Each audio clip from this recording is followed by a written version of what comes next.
오늘은 지금은 이제 네 번째 인에 대해서 이렇게 함께 말씀 나누려고 합니다. 사망과 음부의 열쇠라는 제목을 갖고 하나님 말씀 함께 나누려고 합니다.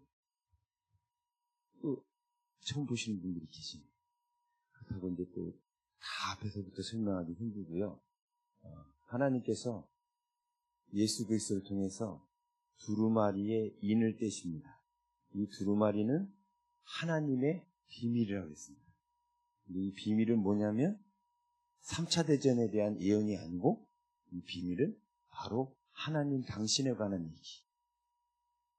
하나님의 영광, 곧 하나님의 성품과 능력에 대한 기록이 그 두루마리 안에 있었다 했죠?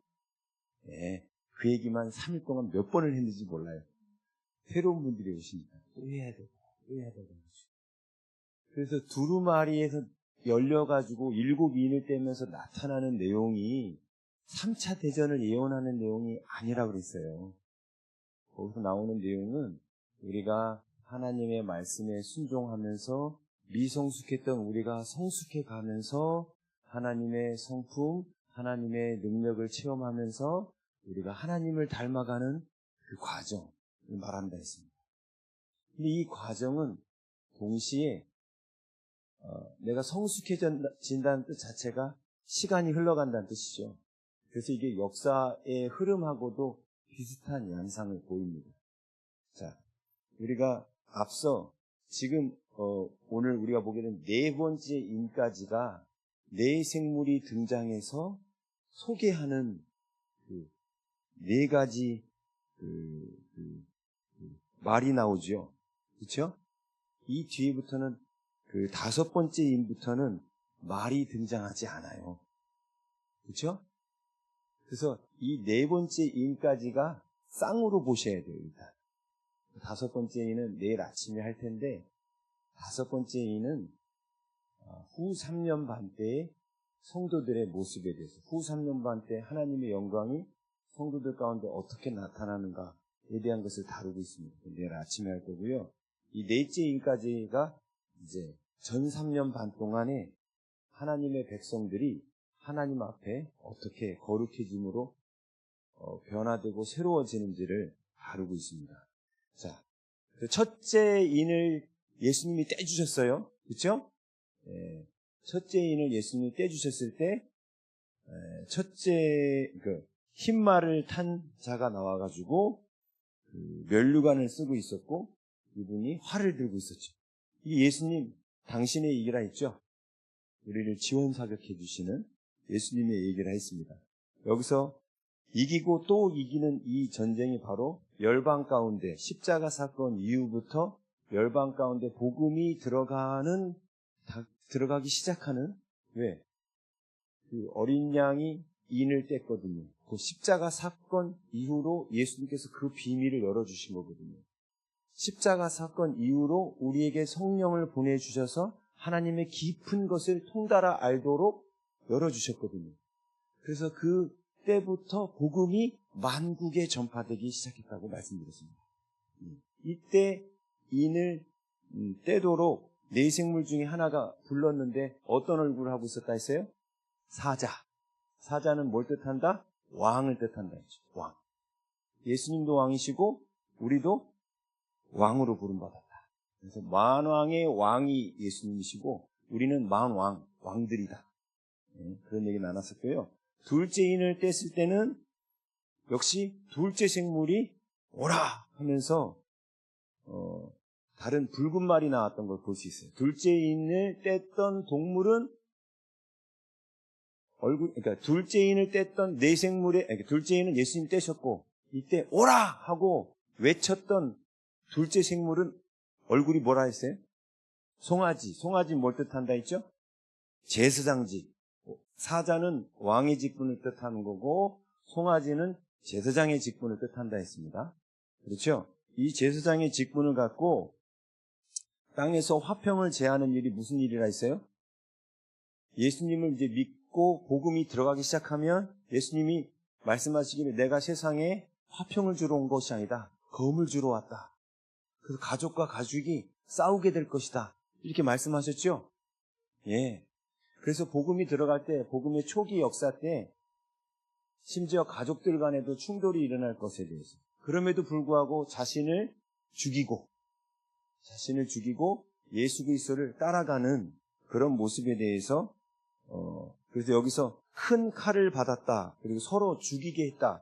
그래서 죽이다라는 단어가 말씀드렸지만 여기서 6장 6장 4절에서 말했던 죽이다라는 단어가 스파조라는 단어를 쓴다 했어요. 이 스파조라는 단어는 제의적 죽음에만 쓴다 했죠. 제사 때 소를 죽이다 할 때 스파조를 씁니다. 히브리어에서는 이 단어를 샤카트라는 단어를 써요. 샤카트라는 단어가 도살할 목적으로 죽일 때, 그리고 제사를 위해서 죽일 때, 그래서 심지어 구약시대에 사람을 제물로 바칠 때도 죽이다라는 단어를 쓸 때 샤카트를 썼습니다. 제물을 바치기 위해서 죽일 때. 보통은 동물을 제물로 바치기 위해서 죽이죠. 그 샤카트라는 히브리어의 대응어로 스파조라는 단어를 사용한 거예요. 왜냐하면 보통은 그냥 죽이기 위한 죽임은 아포크테이노라는 단어가 따로 있습니다. 헬라어가. 이건 제의적 죽음을 위해서 쓴 거라 했죠. 그래서 칼도 여기서 나오는 칼이 마카이라라는 칼인데 이게 동물들을 죽일 때 죽이는 짧은 칼을 뜻한다 했죠. 마카이라가. 그죠? 그리고 사람들을 죽이기 위해서 쓰는 이 칼은 뭐냐면 뭐라 했어요? 롬파이야. 오늘 본문에 나온 칼은 롬파이야예요. 칼 종류가 달라요. 그러니까 6장 4절에 나온 둘째 인을 뗐을 때의 큰 칼과 6장 8절에 나온 검은 원어 자체가 다릅니다. 목적 자체가 다르기 때문에 그래요.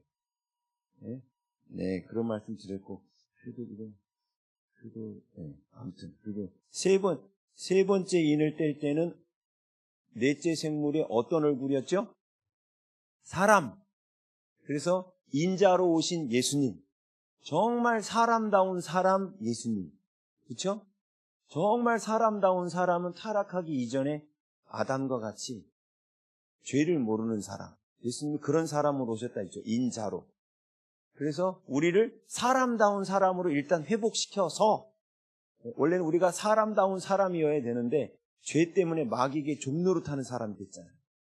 그런 우리를 사람다운 사람으로 회복시켜 주셔서 우리에게 하나님의 영광이 오게 하심으로 말미암아 우리가 이제는 인자가 아닌 뭔 자? 신자. 믿을 신자가 아니라 하나님 신자, 하나님의 아들, 하나님의 아들 되게 하시려고 오셨다 했죠? 네, 그게 셋째 인이었고, 그런데 이 일을 위해서 여기 저울을 가졌다는 하고 있는데, 저울이란 단어가 신약 성경 전체에서 이 단어가 여기만 번역됐다 했죠. 이게 무슨 단어라 했어요? 이게 진짜 뜻이 멍에라 했어요. 이게 예수님께서 말씀하셨던 수고하고 무거운 짐진 자들아 다 내게로 오라 내가 너희를 쉬게 하리라 이는 내 멍에는 쉽고 가벼움이라 하면서 내 멍에를 메고 내게 배우라 그랬잖아요. 그 멍에라는 단어가 요 저울이라는 단어인데 옛날에 이 성경을 번역하던 당시에 이게 다들 계시록에 대한 해석이 아직 정확하지 않을 때에 그냥 저 비밀을 3차 대전 노스트라다무스 예언처럼 미래의 종말에 대한 예언이라고 생각하고 번역하다 보니까 번역을 그쪽으로 다 땡겨서 번역한 거예요. 단어들을 바꾼 거예요. 네? 그래서 멍에로 번역하면 될 걸 저울로 번역을 해놓은 거예요. 분명히 예수님은 우리가 예수 그리스도를 따를 때 우리 힘으로 율법을 지키기 힘들고 우리 힘으로 불가능을 뛰어넘기 힘들기 때문에 예수님이 우리에게 안식을 주겠다고 하면서 우리를 예수님의 멍에 아래로 초청하셨다 했잖아요. 그게 셋째 인이었어요. 네, 그래서 여기 보면 한 데나리온의 밀 한 대가 무슨 뜻이라 했어요? 예수님을 따르는 것 때문에 가난을 선택한 성도들에 대한 얘기라 했죠. 검은 말이 고난을 뜻하는 말이라 했잖아요. 검은 말이. 그래서 가난을 선택한 모습이라 했습니다. 그렇지만 그래서 여기 한 데나리온에서 데나리온이라는 게 물론 화폐 단위이기도 하지만 노동자의 하루 품삯을 뜻하는 거예요. 그런데 이 노동자의 하루 품삯인데 보세요. 같은 노동자라도 다 하루 품삯이 다릅니다. 아주 당장 이 노가다판에 다니시는 분 중에서 그냥 데모도 일, 옆에서 돕는 일을 하는 분들은 하루 15만 원 정도 받아요. 그러나 기술자는 얼마 받아요? 30만 원 받아요. 그렇죠? 근데 하루 일한 것을 데나리온이라고 말하면 지금 예수 그리스도를 따르는 것 때문에 누구는 15만 원 받는 거고, 그런데 예수님을 안 따르고 세상과 적당히 타협한 라오디게아 교인들은 30만 원을 받는 거예요. 쉽게 말하면. 그래서 이런 일이 일어난다 했죠? 낮에 했죠? 그래서 이들한테는 하나님이 두 가지는 절대로 뭐 하지 마라.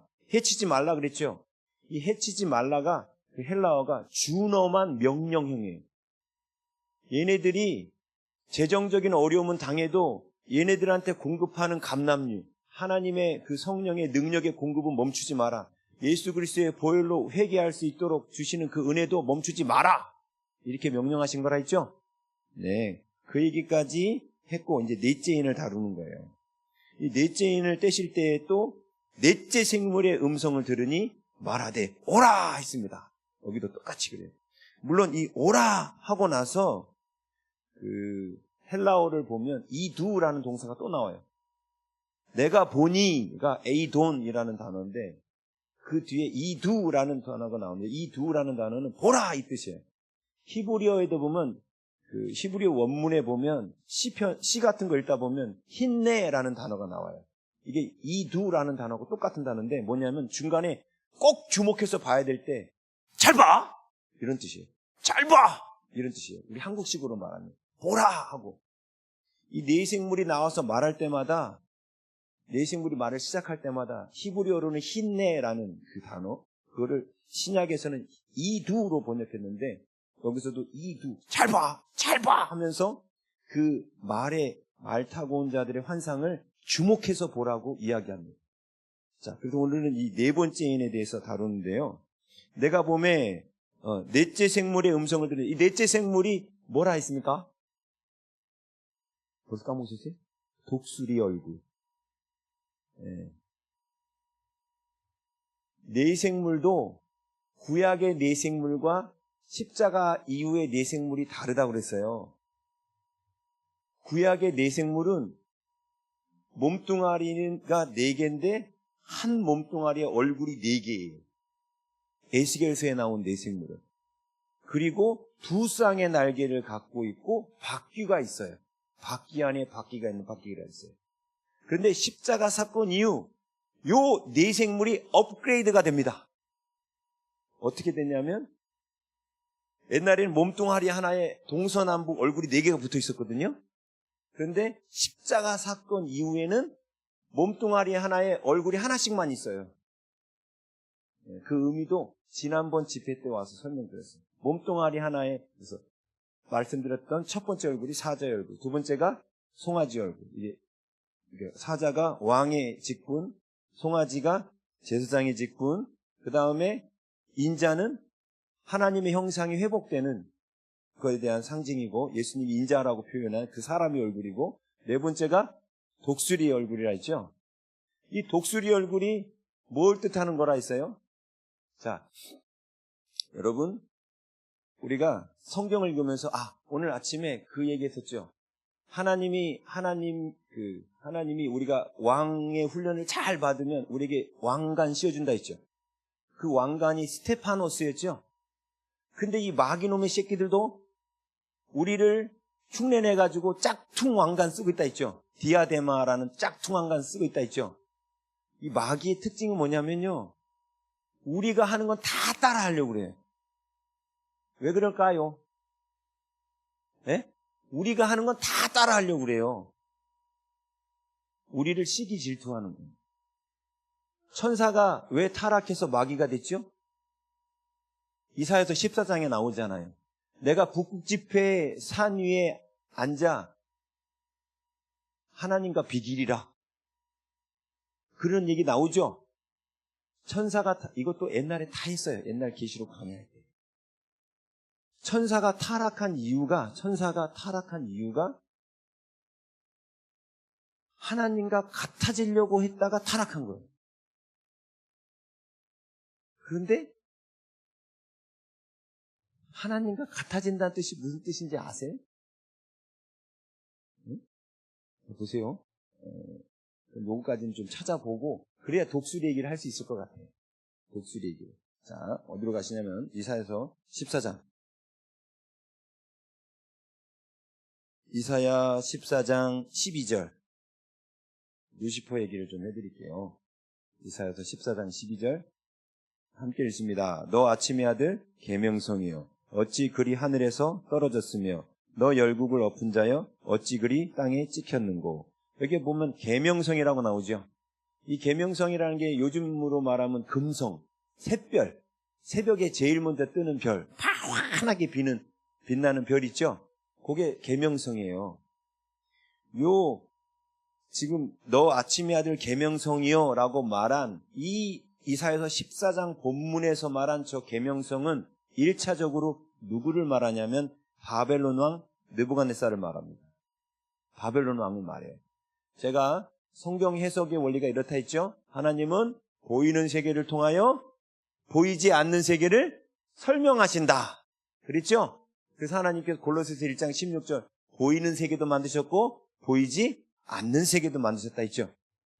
자, 그러면 천사가 타락한 것을 이건 눈에 보이지 않는 세계에서 일어난 일이죠. 천사가 타락한 모습이 눈에서 우리 볼 때 일어난 일이 아니잖아요. 그래서 이 보이지 않는 세계에서 일어난 이 일을 보이는 세계를 통해서 우리에게 설명하신 게 이거예요. 바벨론 왕 느부갓네살 왕은 아주 교만한 왕이에요. 그가 교만하고 막 우상 숭배하고 막 이런 거는 누구 모습이에요? 마귀 모습이죠. 그렇죠? 마귀 모습이잖아요.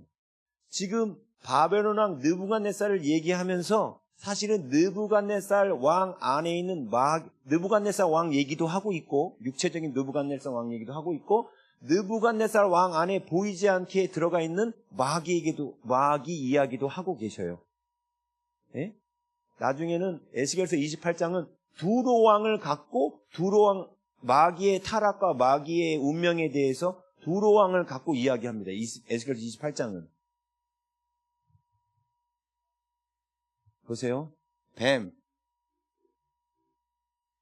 마귀예요? 아니요.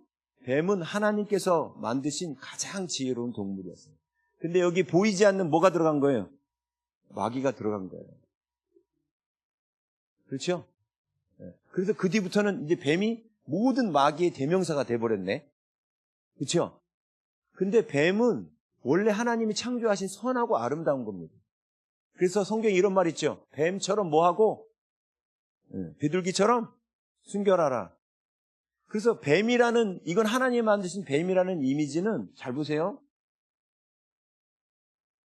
하나님께서 만드신 긍정적인 의미는 지혜로 쓰이는데 이게 마귀한테 쓰일 때는 뱀이 아무튼 사탄의 마귀의 속성으로 보이죠 이게. 예? 똑같은 게 두 개로 쓰였어요. 칼이 의사한테 들어가면 사람을 살리는 칼이지만 강도한테 들어가면 사람을 죽이는 칼이죠. 칼 자체는 중립이죠.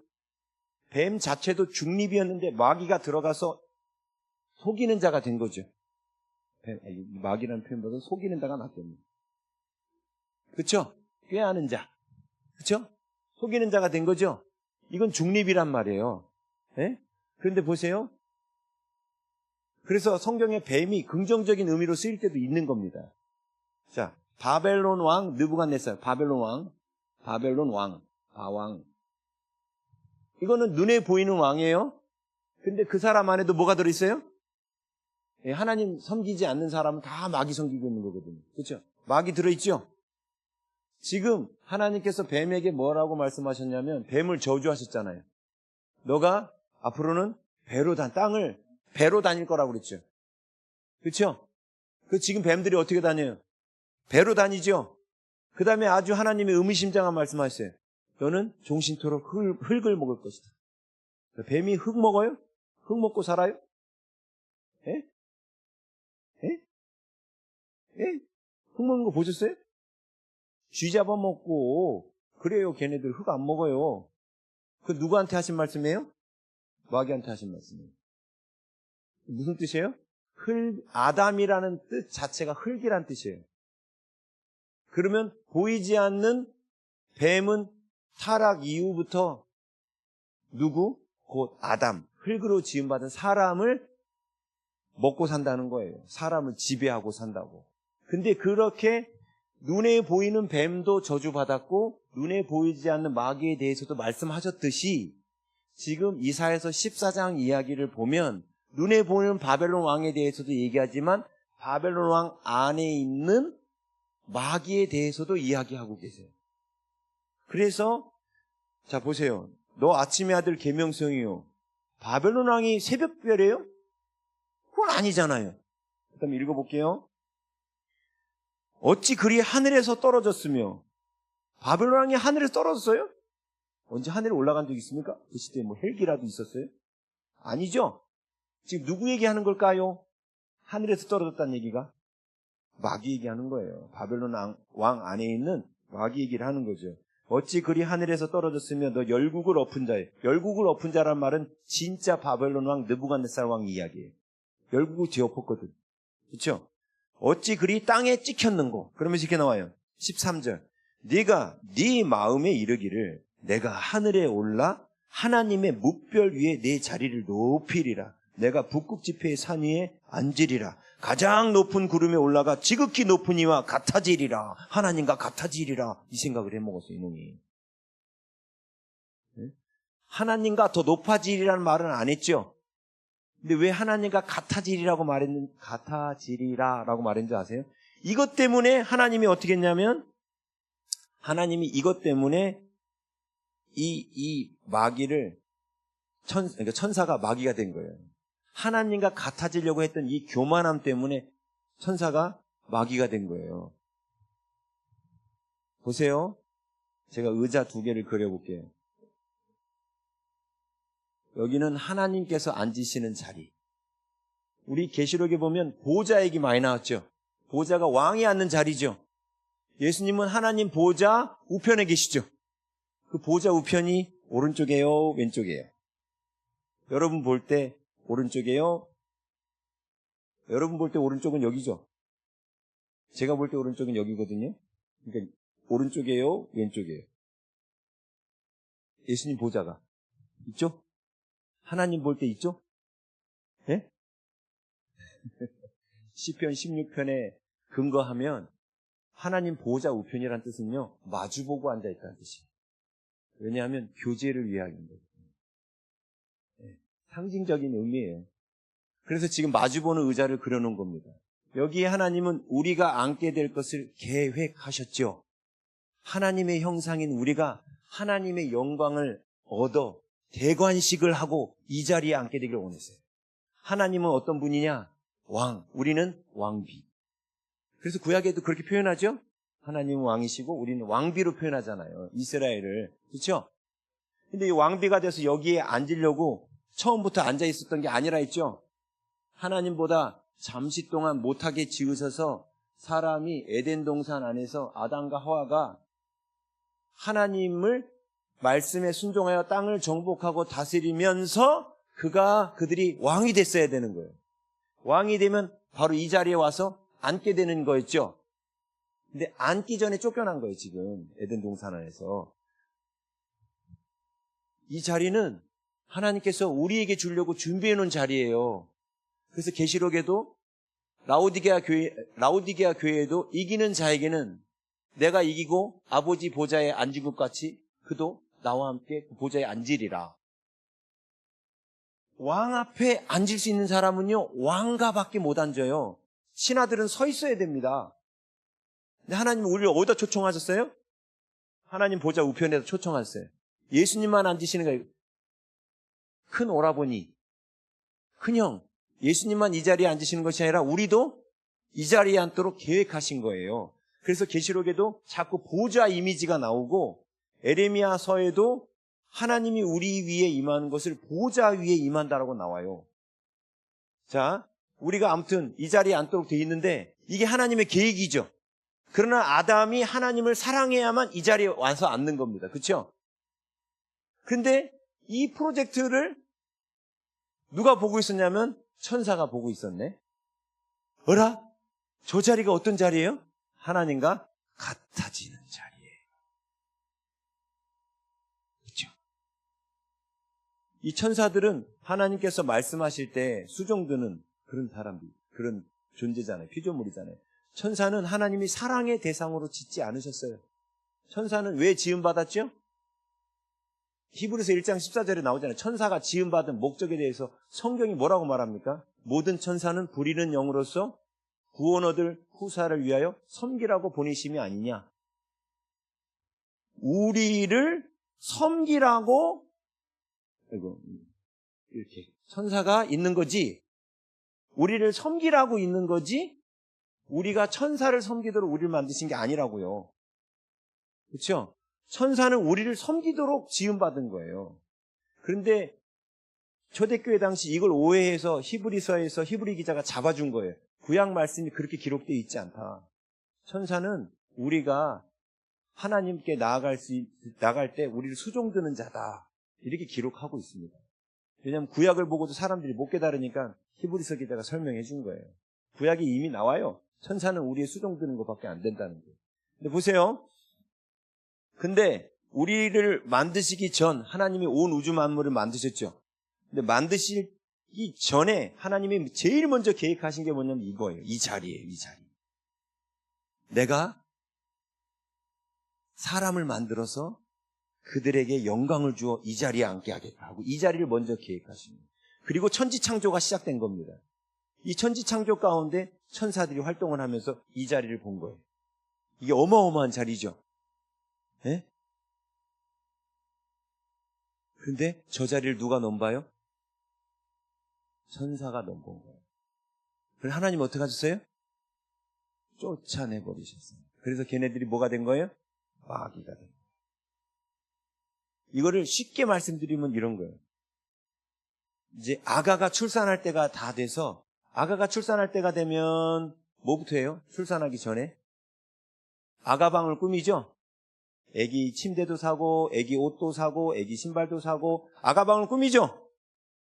이 아가방을 꾸미는 것을 와서 정리하고 하는 걸 시킨 가사도우미 한 명을 채용을 했어. 근데 이 가사도우미가 내가 아가방에 그 아기 주려고 했던 것을 하나씩 훔쳐가네. CCTV에 찍혔어. 그럼 여러분 어떻게 하시겠어요? 이 가사도우미를 쫓아야 되겠죠? 왜? 내 자녀한테 줄 걸 이 사람 이놈이야. 이 사람이구나. 가져가려고 하니까 그러겠죠? 하나님이 우리에게 주시는 이 영광의 자리를 얘가 넘본 사건을 지금 이사야서는 북극 지폐의 산 위에 올라 묻 하나님과 같아지리라라고 말하는 거예요. 이 자리를 넘본 거예요. 우리에게 줄 자리를. 그래서 이놈의 천사가 타락하고 난 다음에 아담이 이 자리에 못 가도록 어떻게 합니까? 속이죠. 선악을 알게 하는 나무 실과를 따먹어라. 따먹으면 내 눈이 밝아져서 어떻게 되리라? 네가 하나님과 같아지리라. 그렇죠? 그런데 이렇게 하나님 말씀에 불순종함으로 우리가 하나님하고 같아질 것을 하나님이 계획하셨습니까? 아니죠. 어떻게 하면 같아져요? 순종하여 땅을 정복하고 다스리며 하나님의 영광을 가져오면 우리가 대관식을 해서 나중에 이 자리에 갈 거였거든요. 그런데 마귀가 가르쳐준 방법으로 이 자리에 가려고 했던 거예요. 증거를 대볼까요? 자, 분명히 아담과 하와도 하나님과 같아지려고 따먹었죠. 자, 천사도 저 자리에 가려고 욕심을 품은 거예요. 근데 하나님 앞에 들킨 거죠. 자, 타락한 천사를 향한 구원 계획이 성경에 나옵니까? 안 나옵니까? 타락한 천사를 향한 구원 계획이 성경에 나와요? 안 나와요? 아무리 찾아보세요. 안 나와요. 왜? 걔네들은 처음부터 하나님의 사랑의 대상으로 지음받은 게 아니에요. 근데 똑같은 죄를 지었는데 아담과 하와가 하나님 말씀 어기고 타락하자마자 하나님 제일 먼저 뭐 하세요? 가죽옷부터 지어 입히세요. 이 무슨 뜻이에요? 내가 너희들의 죄를 내 아들을 보내서 죽임으로 너희들의 죄를 사하고 다시 너희가 이 자리에 올 수 있도록 길을 열어주마. 이 뜻이죠? 이해되세요? 그래서요, 천사 부러워하지 마시라고요. 천사 부러워하지 마시라고요. 우리가 이런 사람입니다. 그죠? 천사는 타락했어도 하나님의 용서의 기회를 주지 않지만 우리에게는 용서의 기회를 주셨잖아요. 그리고 다시금 저 자리로 올 수 있도록 길을 열었죠. 못 찾을까봐 예수님까지 보내서 내가 길이다. 나만 따라와라. 그래서 그것도 힘들어? 나하고 멍에를 같이 매자. 그럼 내가 데리고 갈게. 이러고 예수님 오셨잖아요. 저 자리로 가게 하시려고. 그렇지요? 성경 얘기가 그런 얘기잖아요. 그래서 이 자리를 넘본 마귀가 우리가 하는 건 다 따라하려고 그래. 그래서 지금 요즘에 마귀가 어떻게 해요? 마귀가 사람들을 우상 숭배에 빠뜨려서 막 절을 받죠. 예? 우리가 하나님 앞에 해야 될 그건데, 그리고 피조물들이 우리에게 절을 해야 되잖아요. 예? 우리는 피조물을 다스리는 왕이니까 피조물이 우리에게 절을 해야 되죠. 근데 마귀가 어떻게 합니까? 우리가 피조물에게 절하게 만들죠. 그렇지 않아요? 그리고 그 피조물 위에 지가 앉아 있어. 지가 절받겠다고. 이게 사람들이 우상 숭배하고 속고 있는 거잖아요. 그죠? 자, 하나님께서는 우리가 이 자리에 앉기를 지금도 원하셔요. 그렇죠? 그러나 아무나 앉는 게 아니라서요. 여기가 지금 어디예요? 하늘이에요. 하늘. 땅에 속한 자에서 하늘에 속한 자로 올라가야 돼요. 왕의 준비가 되어야만 이 자리에 앉을 수 있어요. 하나님과 교제하는 자리. 이 자리에 익히 앉아있던 다윗은 시편 16편에서 저 자리에 앉아있음을 고백합니다. 시편 16편이 그런 내용이에요. 나중에 한번 읽어보세요. 다윗은 바로 하나님 보호자 앞에 앉아있었어요. 다윗이. 눈으로 볼 때는 어디에 앉아있었어요? 다윗의 장막에 있었어요. 다윗의 장막이 뭐예요? 다윗이 실로에서 법궤만 자기가 있는 다윗성으로 가져왔죠? 네? 법궤만 가져왔잖아요. 이 법궤만 가져왔기 때문에 여기 안에는 뭐가 없어요? 번제단도 없고 메노라도 없고 금향단도 없고 떡상도 없어요. 오직 다윗의 장막 안에는 뭐만 있습니까? 다윗의 장막이 어떻게 생겼는지 모르겠지만 네모나게 생겼다 해요. 여기 딸랑 가운데 법궤밖에 없어요. 이게 다윗의 장막이에요. 네? 근데 다윗이 이 장막에 들어가서 하나님을 만납니다. 그렇죠? 다윗이 저 장면을 시편 16편에 기록한 거예요. 주님을 내 앞에 모셨다고. 나중에 읽어보세요. 정말 감동스러운데 오늘 이거 그것도 다 하면 또 샛길로 너무 많이 빠지는 것 같아가지고. 네? 지금 또 샛길로 많이 빠졌는데. 보세요. 지금 마귀의 특징을 말씀드리는 거예요. 마귀는 하나님께서 우리에게 주신 모든 영광을 지가 누리려고 카피합니다. 자꾸. 왕관도 디아데마 짝퉁 쓰고 있잖아요. 그렇죠? 마귀도 지팡이를 짝퉁 들고 있어요. 모세가 기적을 행하니까 애굽의 술사들도 기적을 행하죠. 마귀들은 어떻게든 우리를 따라하고 싶어 합니다. 그렇죠? 그래서 여기 보면 마귀가 자기를 계명성이라고 말했는데 이 계명성이라는 단어가 라틴어 성경에서 라틴어 발음으로 뭐라고 말하냐면 루시퍼라고 말합니다. 루시퍼. 새벽별을 루시퍼라고 말합니다. 그런데 계시록에 보면 예수님을 또 뭐라고 불러요? 새벽별이라고 불러요. 원어로 그대로 말하면 예수 그리스도 is 루시퍼예요. 그래서 천주교 미사곡은 라틴어로 돼 있거든요. 라틴어로. 미사곡을 듣다 보면 헉 할 때가 있어요. 왜 그러냐면 예수 그리스도 루시퍼 뭐 이러거든요. 그래서 어이 천주교인들은 루시퍼를 섬기는가? 사탄을 섬기는가? 그게 아니고 루시퍼라는 단어 자체는 그냥 새벽별이에요. 새벽별. 제가 지금 뭔 얘기 해드리는지 감 잡으셨어요? 새벽별이 예수 그리스도에게도 쓰이고 루시퍼인 마귀에게도 쓰인다는 거예요. 모든 좋은 거는 이놈이 흉내낸다니까요. 왕관도, 그래서 스테파노스, 우리가 왕관 쓰니까 그놈도 디아데마 왕관 쓰잖아요. 그렇죠? 그게 마귀의 특징이에요. 마귀한테 속으면 안 돼요. 마귀한테 속으면 입장이 바뀌어. 우리가 그놈의 종이 되는 거예요. 우리가 왕인데 말이야. 마귀한테 음녀에게 미혹받고 유혹받고 거짓 선지자한테 미혹받아가지고 마귀에게 종이 되면 우리가 이 왕권을 포기하는 겁니다. 그게. 마귀한테 속으면 안 되겠죠? 속고 사세요? 자주 속잖아요, 우리가. 그렇죠? 저놈 한 대만 주에 박으래요. 저는 원수를 갚는다면 우리 자주 속아요. 마귀한테. 근데 속을 때마다 우리는 우리의 권세를 빼앗기는 거예요. 보세요. 새벽별도 이렇게 쓰였죠? 그래서 성경에 나온 모든 표현들이 이렇게 돼 있어요. 여기에 사자 넣어볼까요? 예수님을 계시록 5장 5절에서는 유다의 사자라고 쓰죠? 근데 베드로 전서 5장에서는 마귀가 우는 사자처럼 두루 다니며 삼킬 자를 찬다고 나오죠? 사자의 이미지가 예수님한테도 쓰이고 마귀한테도 쓰이죠. 그렇죠? 자, 독수리 한번 해볼까요? 제가 독수리 얘기하려다가 여기까지 온 거예요, 지금. 자, 죽음이 있는 곳에 뭐가 모인다? 독수리가 모인다. 이거는 부정적인 의미예요. 시체가 있는 곳에 독수리가 모인다. 그렇죠? 그런데 독수리가 부정적으로만 쓰였겠어요? 아니죠. 선한 영역도 쓰였겠죠? 네. 이 세상에 있는 모든 피조물은 원래 중립이에요. 중립. 독수리, 새벽별, 사자 다 중립입니다. 하나님의 자녀가 이걸 쓰면 예수 그리스도께 영광이 되는 거고, 마귀가 이걸 갖다 쓰면 하나님을 대적하는 게 되는 거예요. 이 세상에 있는 모든 건 중립이에요. 중립. 근데 얘네들은 마귀한테 쓰임받고 싶을까요? 독수리나 새벽별이나 사자가 마귀한테 쓰임받고 싶을까요? 아니죠. 그래서 로마서 8장에 나왔잖아요. 피조물들도 하나님의 아들들이 나타나기를 간절히 기다린다고.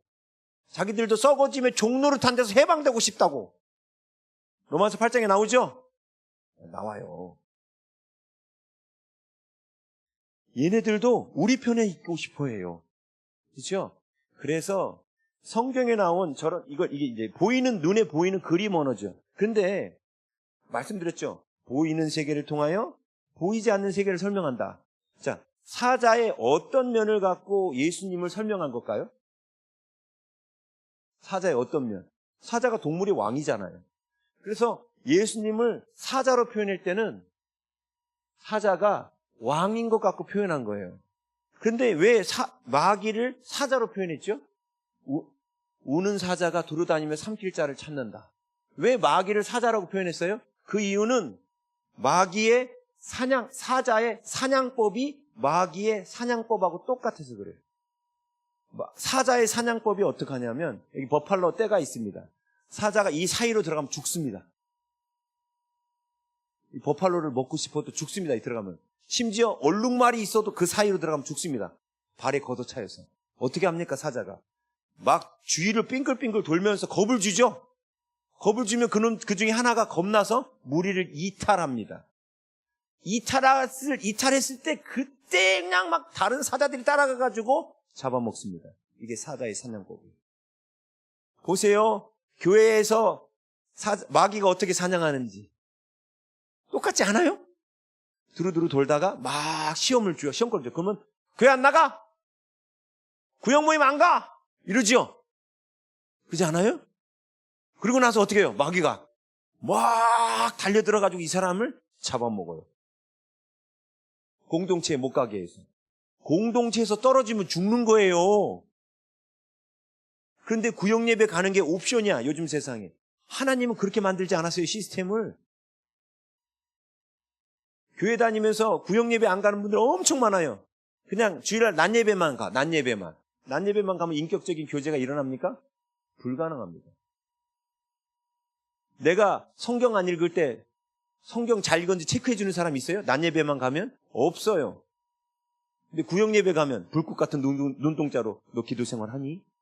너 성경 읽어? 이루지요? 그러니까 우리의 신앙을 유지할 수 있는 거예요.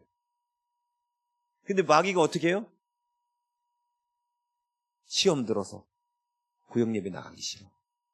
셀 모임에 나가기 싫어. 사랑방 안 나가. 그리고 안 가죠. 그때부터 어떻게 돼요?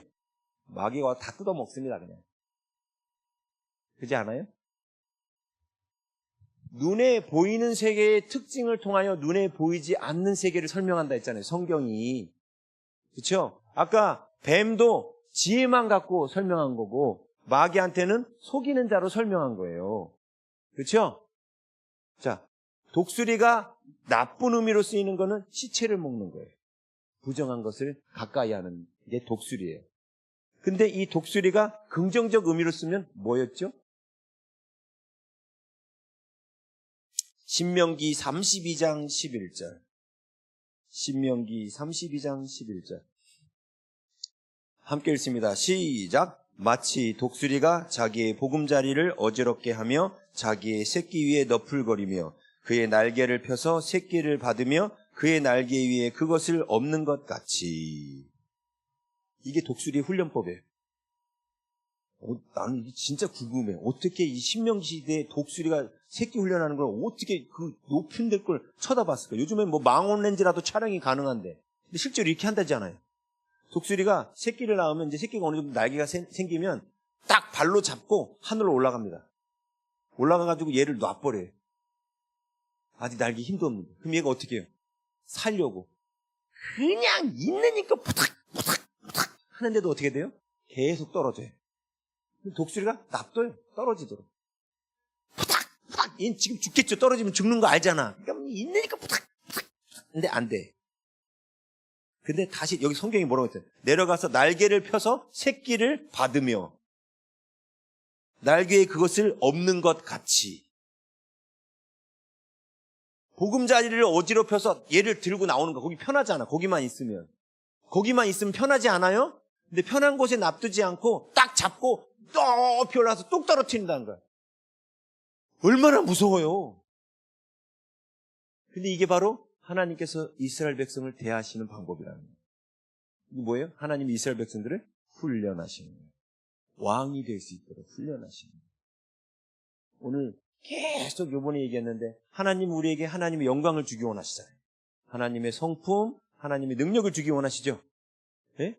자, 하나님의 어마어마한 능력이 능력이 오려면요, 어마어마한 우리 힘으로 할 수 없는 하늘 꼭대기로 올라가서 우리가 푸닥거리며 날아와야 해요. 아무리 해도 이거 안 될 것 같아. 이래 떨어지면은 죽을 것 같아. 막 그냥 죽을 것 같아. 그쵸? 예? 그러면 날개를 막 치죠. 주님 살려주세요. 막 치죠. 근데도 막 떨어지죠.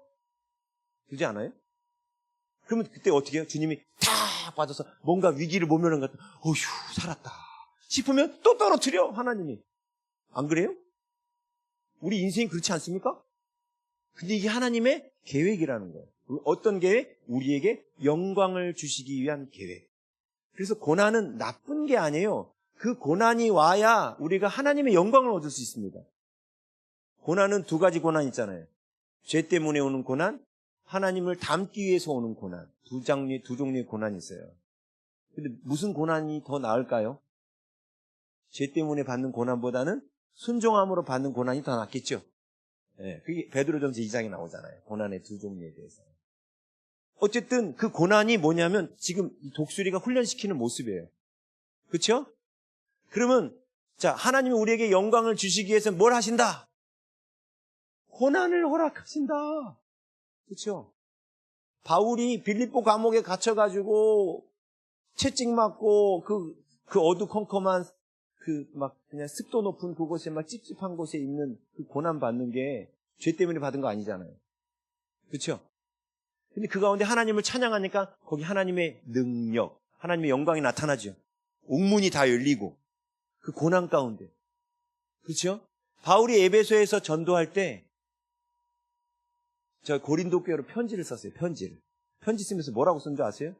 내가 살 소망까지 끊어졌다. 살 소망도 끊어졌다. 죽고 싶다라는 입이 나올 만큼 엄청난 고난이 있었습니다.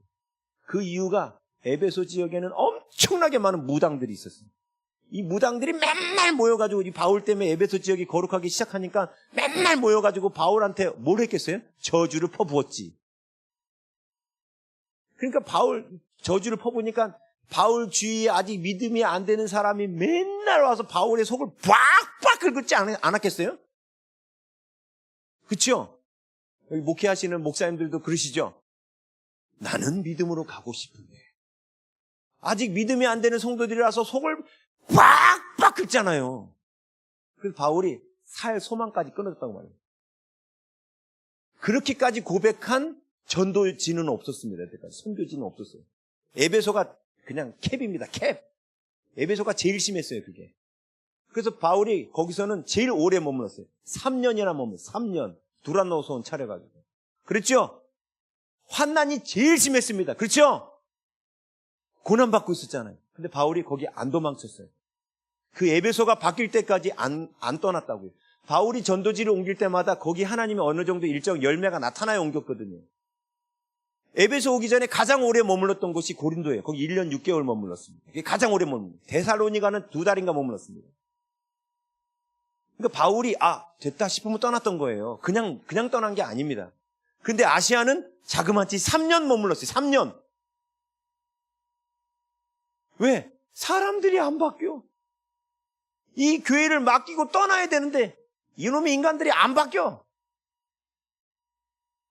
그리고 박해는 엄청 심하고 고난 가운데 있죠. 근데 그때 어떤 일이 일어난 줄 아세요? 바울의 선교 여행 가운데 가장 큰 능력이 나타나요. 바울이 일할 때 쓰던 앞치마와 수건만 갖다 얹어도 사람들이 나섰어요. 하나님의 영광이, 하나님 능력이 가장 강력하게 나타났던 곳이 에베소입니다. 그렇죠? 고난 가운데 하나님의 영광이 오는 거예요. 제일 좋은 건 주님의 말씀에 순종할 때 오는 고난. 그렇죠? 이게 뭐다? 너희를 향한 하나님의 뜻이다. 베드로전서 2장. 선을 행함으로 고난 받는 것이 하나님이 우리를 향해서 갖고 계신 뜻이래요. 우리를 부르신 뜻이래요. 왜? 선을 행함으로 고난 받을 때 우리는 하나님의 능력을 구할 수밖에 없어요. 그들을 용서해야 되는 사랑을 구할 수밖에 없어요. 그래서 바울이 고린도 교회 편지 쓰면서 사랑을 정의할 때 사랑은 언제나 그 얘기부터 시작하잖아요. 사랑의 정의를 콩닥콩닥이라고 말하지 않아요. 뭐라고 말해요? 사랑은 언제나 오래 참고 견디고 참는다는 얘기 뒤에 많아요. 그렇죠? 표현만 바꿨지. 왜요? 그게 하나님의 영광이 오는 거예요. 자, 하나님이 우리를 독수리와 같이 탁 잡아가지고 바울도 탁 잡아가지고 빌립보로 보내고 에베소로 보내시죠. 근데 바울이 거기서 어떻게 막 날개 막 했는데 막 그냥 끈 한없이 추락해. 이러다가 죽겠다 할 만큼 데려가시죠. 그러지 않습니까? 그게 독수리예요. 자, 이 장면이 어디 나와요? 계시록에는. 이 장면을 계시록에 또 묘사해놨어요. 계시록 12장 14절. 계시록 12장 14절 읽겠습니다. 시작. 그 여자가 큰 독수리의 두 날개를 받아 광야 자기 곳으로 날아가서 거기서 그 뱀의 낯을 피하여 한 때와 두 때와 반 때를 양육받으매. 아멘. 자, 여기서 말하는 여자는 교회라고 그랬어요. 교회. 구약시대부터 내려오는 하나님의 백성들을 말한다고 말씀을 드렸습니다. 보세요. 계시록 12장 내용이 뭐였냐면 십자가 사건에서 예수님이 승리하신 장면이 나온다 했죠. 계시록 12장이 나와요. 찾아볼게요.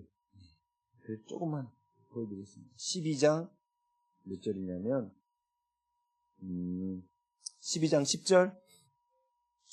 12장 10절. 내가 또 들으니 하늘에 큰 음성이 있어 이르되 이제 우리 하나님의 구원과 능력과 나라와 또 그의 그리스도의 권세가 나타났다. 이제라는 이 시점이 예수님이 십자가에서 승리하셨을 때. 근데 예수님이 십자가를 지시고 죽는 순간이 승리의 순간이었어요. 왜 그렇죠? 왜 그런 거예요? 예수님이 끝까지 순종하셨거든요. 예수님이 순종하시면 누가 지는 거예요? 마귀가 지는 거예요. 우리는 마귀를 때려 죽이려고 하는 게 아니고 그게 승리가 아니고 하나님께 순종하면 승리예요. 그게. 마귀는 우리가 하나님께 순종하지 못하도록 해방하는 거예요. 예수님께서 이 잔을 내게서 옮기옵소서라고까지 말했었잖아요. 근데 예수님 결국 순종하셔서 십자가에 달려 죽으셨죠. 그 사건을 미가엘과 용이 싸우는 사건으로 그림원으로 그려놨다고요. 그런데 미가엘이 이기고 용과 그 사자들은 쫓겨나는 장면이 바로 이 십자가 사건이라 했죠. 예수님이 승리하셨거든요. 그래서 그 뒤에 이제라는 이 이제가 그리스도의 권세가 나타난 것이 우리 형제들을 참수하던데 마귀가 하늘에서 그때부터 쫓겨났다 했죠. 왜? 예수님 십자가에 죽자마자 성소의 휘장이 찢어져. 죽자마자. 그랬죠? 마태복음에 성소의 휘장이 찢어지죠? 왜 찢어졌어요? 오래돼가지고 낡아가지고 찢어졌나요? 누가 잡아 당겼나요? 찢으려고? 왜 찢어진 거예요? 이제 휘장을 지나면 거기 뭐가 있냐면 법궤가 있어요. 하나님의 영광을 만나는 법궤가 있다고. 이 자리에 이제 every time, anybody 예수님의 피를 힘입은 자는 들어올 수 있어요. 왜? 죄가 용서함 받았기 때문에. 십자가로. 그렇죠? 십자가로 우리의 죄가 용서함 받았기 때문에 이제 우리가 하나님 앞에 마음껏 어디 갔어? 보자. 아이고 다 지워버렸네. 요 앞에가 하나님이 우리를 이 자리에 불러오고 싶으셨잖아요. 그리고 이걸 성막으로 만들어서 성전으로 만들어서 시뮬레이션 하신 거잖아요. 요 자리로 나오기는 원하셨는데 예수님 십자가 사건 때 바로 여기로 가는 길이 열렸잖아요. 그렇죠? 십자가 사건으로 열렸죠. 그래서 이제 우리가 하나님 앞에 나아갈 수 있게 됐습니다. 지금 그 얘기를 한 거예요. 그러면서 원래 십자가 사건 이전에는 이 하늘 어전회의 하나님이 계신 곳에 성경에 보면 하나님의 아들들도 있었고 마귀도 우리를 마귀가 우리를 참수하기 위해서 이 어전회의에 구약시대에는 있었죠. 구약시대에는 어전회의에 마귀도 들어와 있었어요. 욥기에 보면 나오죠. 네, 에레미야서에도 나옵니다. 거짓 영, 선지자들한테 거짓을 집어넣는 거짓 영. 이 마귀들도 있었습니다. 그런데 언제부터? 십자가 사건 이후부터 얘네가 쫓겨났어요. 이제 못 들어가. 쫓겨났다고. 왜? 더 이상 우리를 참수할 수가 없어. 왜? 예수님 죄값을 십자가로 그냥 다 끝내버리셔가지고. 더 이상 고소를 할 수가 없어. 이미 벌금을 다 냈네, 누가. 제가 딱지 끊으면 4만 원짜리 딱지가 날라온다 해요? 누가 제 대신에 한 딱지 끊으면 해결하도록 한 수백억을 넣어놨다 해. 그럼 제가 평생 딱지 끊어도 그 이자까지 붙으면, 그죠? 평생 딱지 끊어도 제가 낼 일은 없잖아. 그렇지 않아요? 마치 그거하고 좀 비유하긴 좀 거시기 하지만 예수님이 십자가의 죽음으로 말미암아 이제 마귀가 가서 너 벌금 내 할 수가 없는 거예요. 이미 예수님이 다 갚으셔가지고. 그래서 쫓겨난 거예요. 이제 거기 서 있을 수가 없는 거예요. 쫓겨났죠? 그 쫓겨난 장면 그때 보세요. 11절 또 우리 형제들이 어린 양의 피가 십자가 사건이잖아요. 어린 양의 피와 자기들이 증언하는 말씀으로써 마귀를 이겼으니 그들은 죽기까지 자기들의 생명을 아끼지 아니하였도다. 그러므로 하늘과 그 가운데 거하는 자들이 장성한 믿음의 성도들을 하세요. 즐거워하라. 그러나 땅과 바다는 화 있을진저 마귀가 자기의 때가 얼마 남지 않은 줄을 알므로 크게 분내어 너희에게 내려갔다 하더라. 그러면서 용이 자기가 땅으로 내쫓긴 것을 보고 남자를 낳은 여자를 뭐 하는지라? 박해하죠. 박해를 얼만큼 했다? 14절 그 여자가 큰 독수리의 두 날개를 받아 광야 자기 곳으로 날아가 거기서 그 뱀의 낯을 피하여 한 때와 두 때와 반 때를 양육받았다. 십자가 사건 때부터 한 때와 두 때와 반 때가 3년 반이죠. 그렇게 나왔잖아요. 한 때와 두 때와 반 때를 독수리의 두 날개를 받아가지고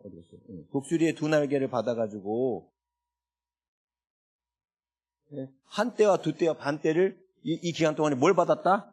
양육 받았어요. 그 기간 동안. 이게 무슨 양육을 받은 거예요? 밥 먹는 것 배웠을까요? 무슨 양육 받은 거예요?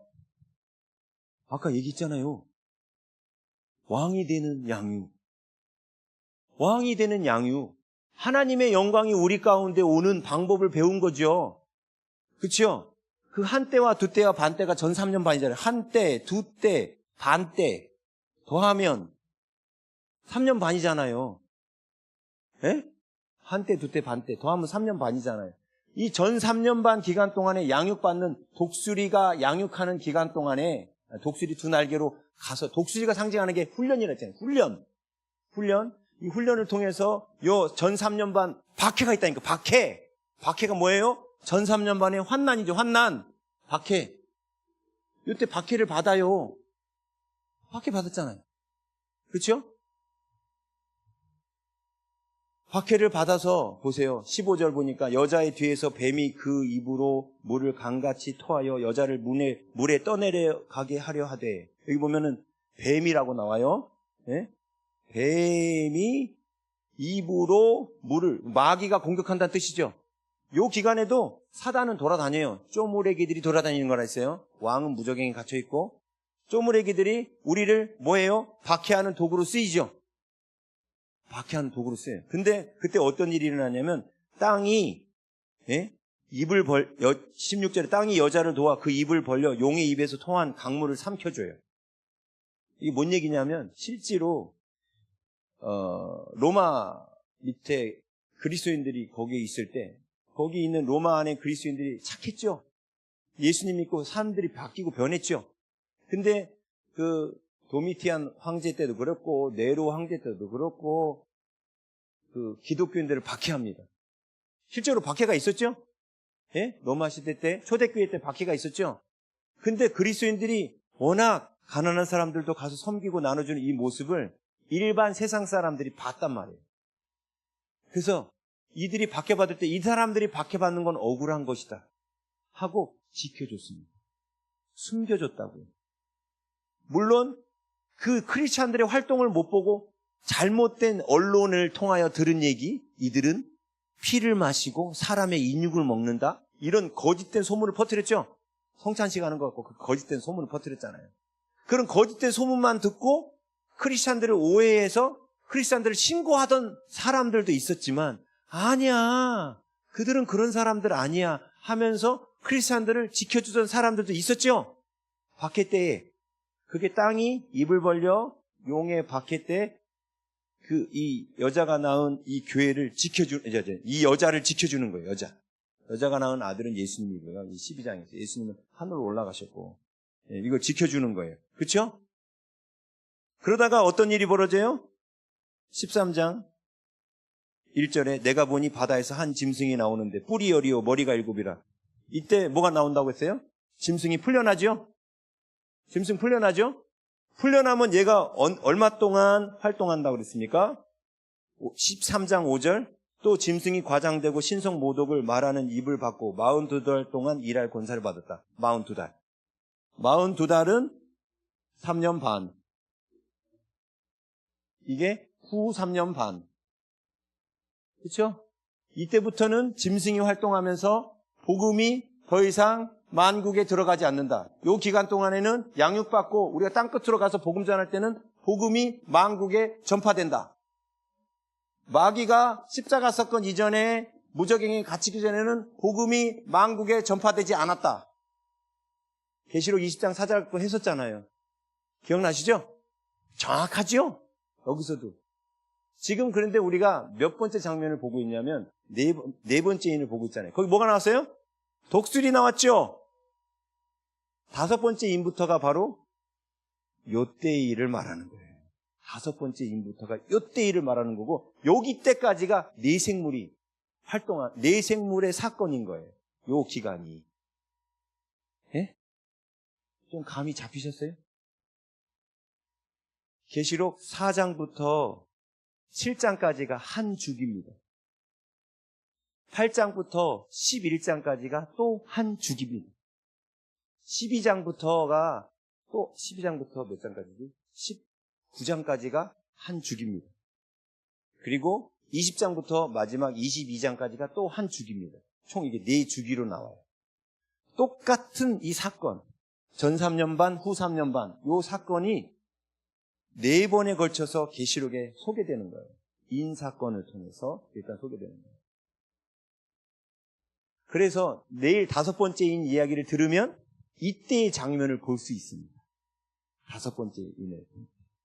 이때의 장면을. 그래서 제가 미리 6장에 나온 장면, 그리고 2번째 주기에서 나온 이 장면, 3번째 주기에서 나온 이 장면 다 보여드릴 수 있어요. 4번째 주기는 이 장면 안 나와요.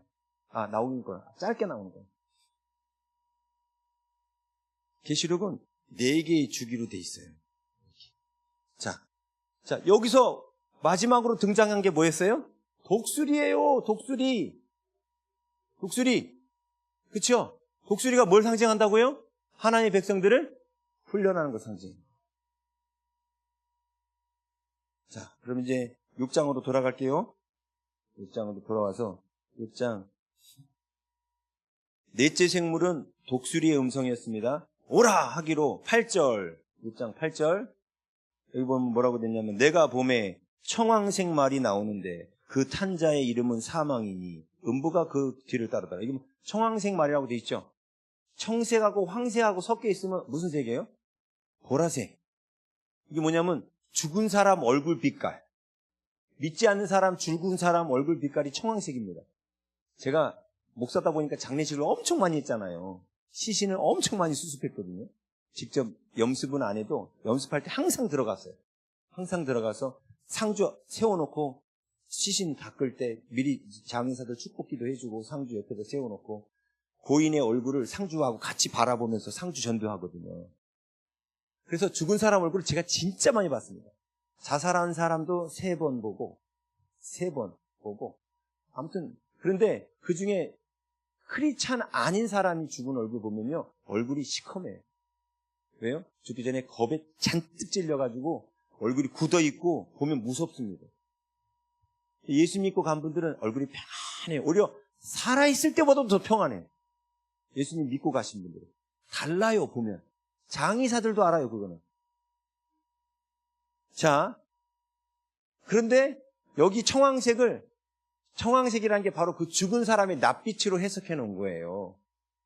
근데 이건 역시 전쟁 시나리오에서 나온 잘못된 번역. 여기서 말하는 청황색이라는 이 단어가 헬라어로는 클로로스라는 뜻이에요.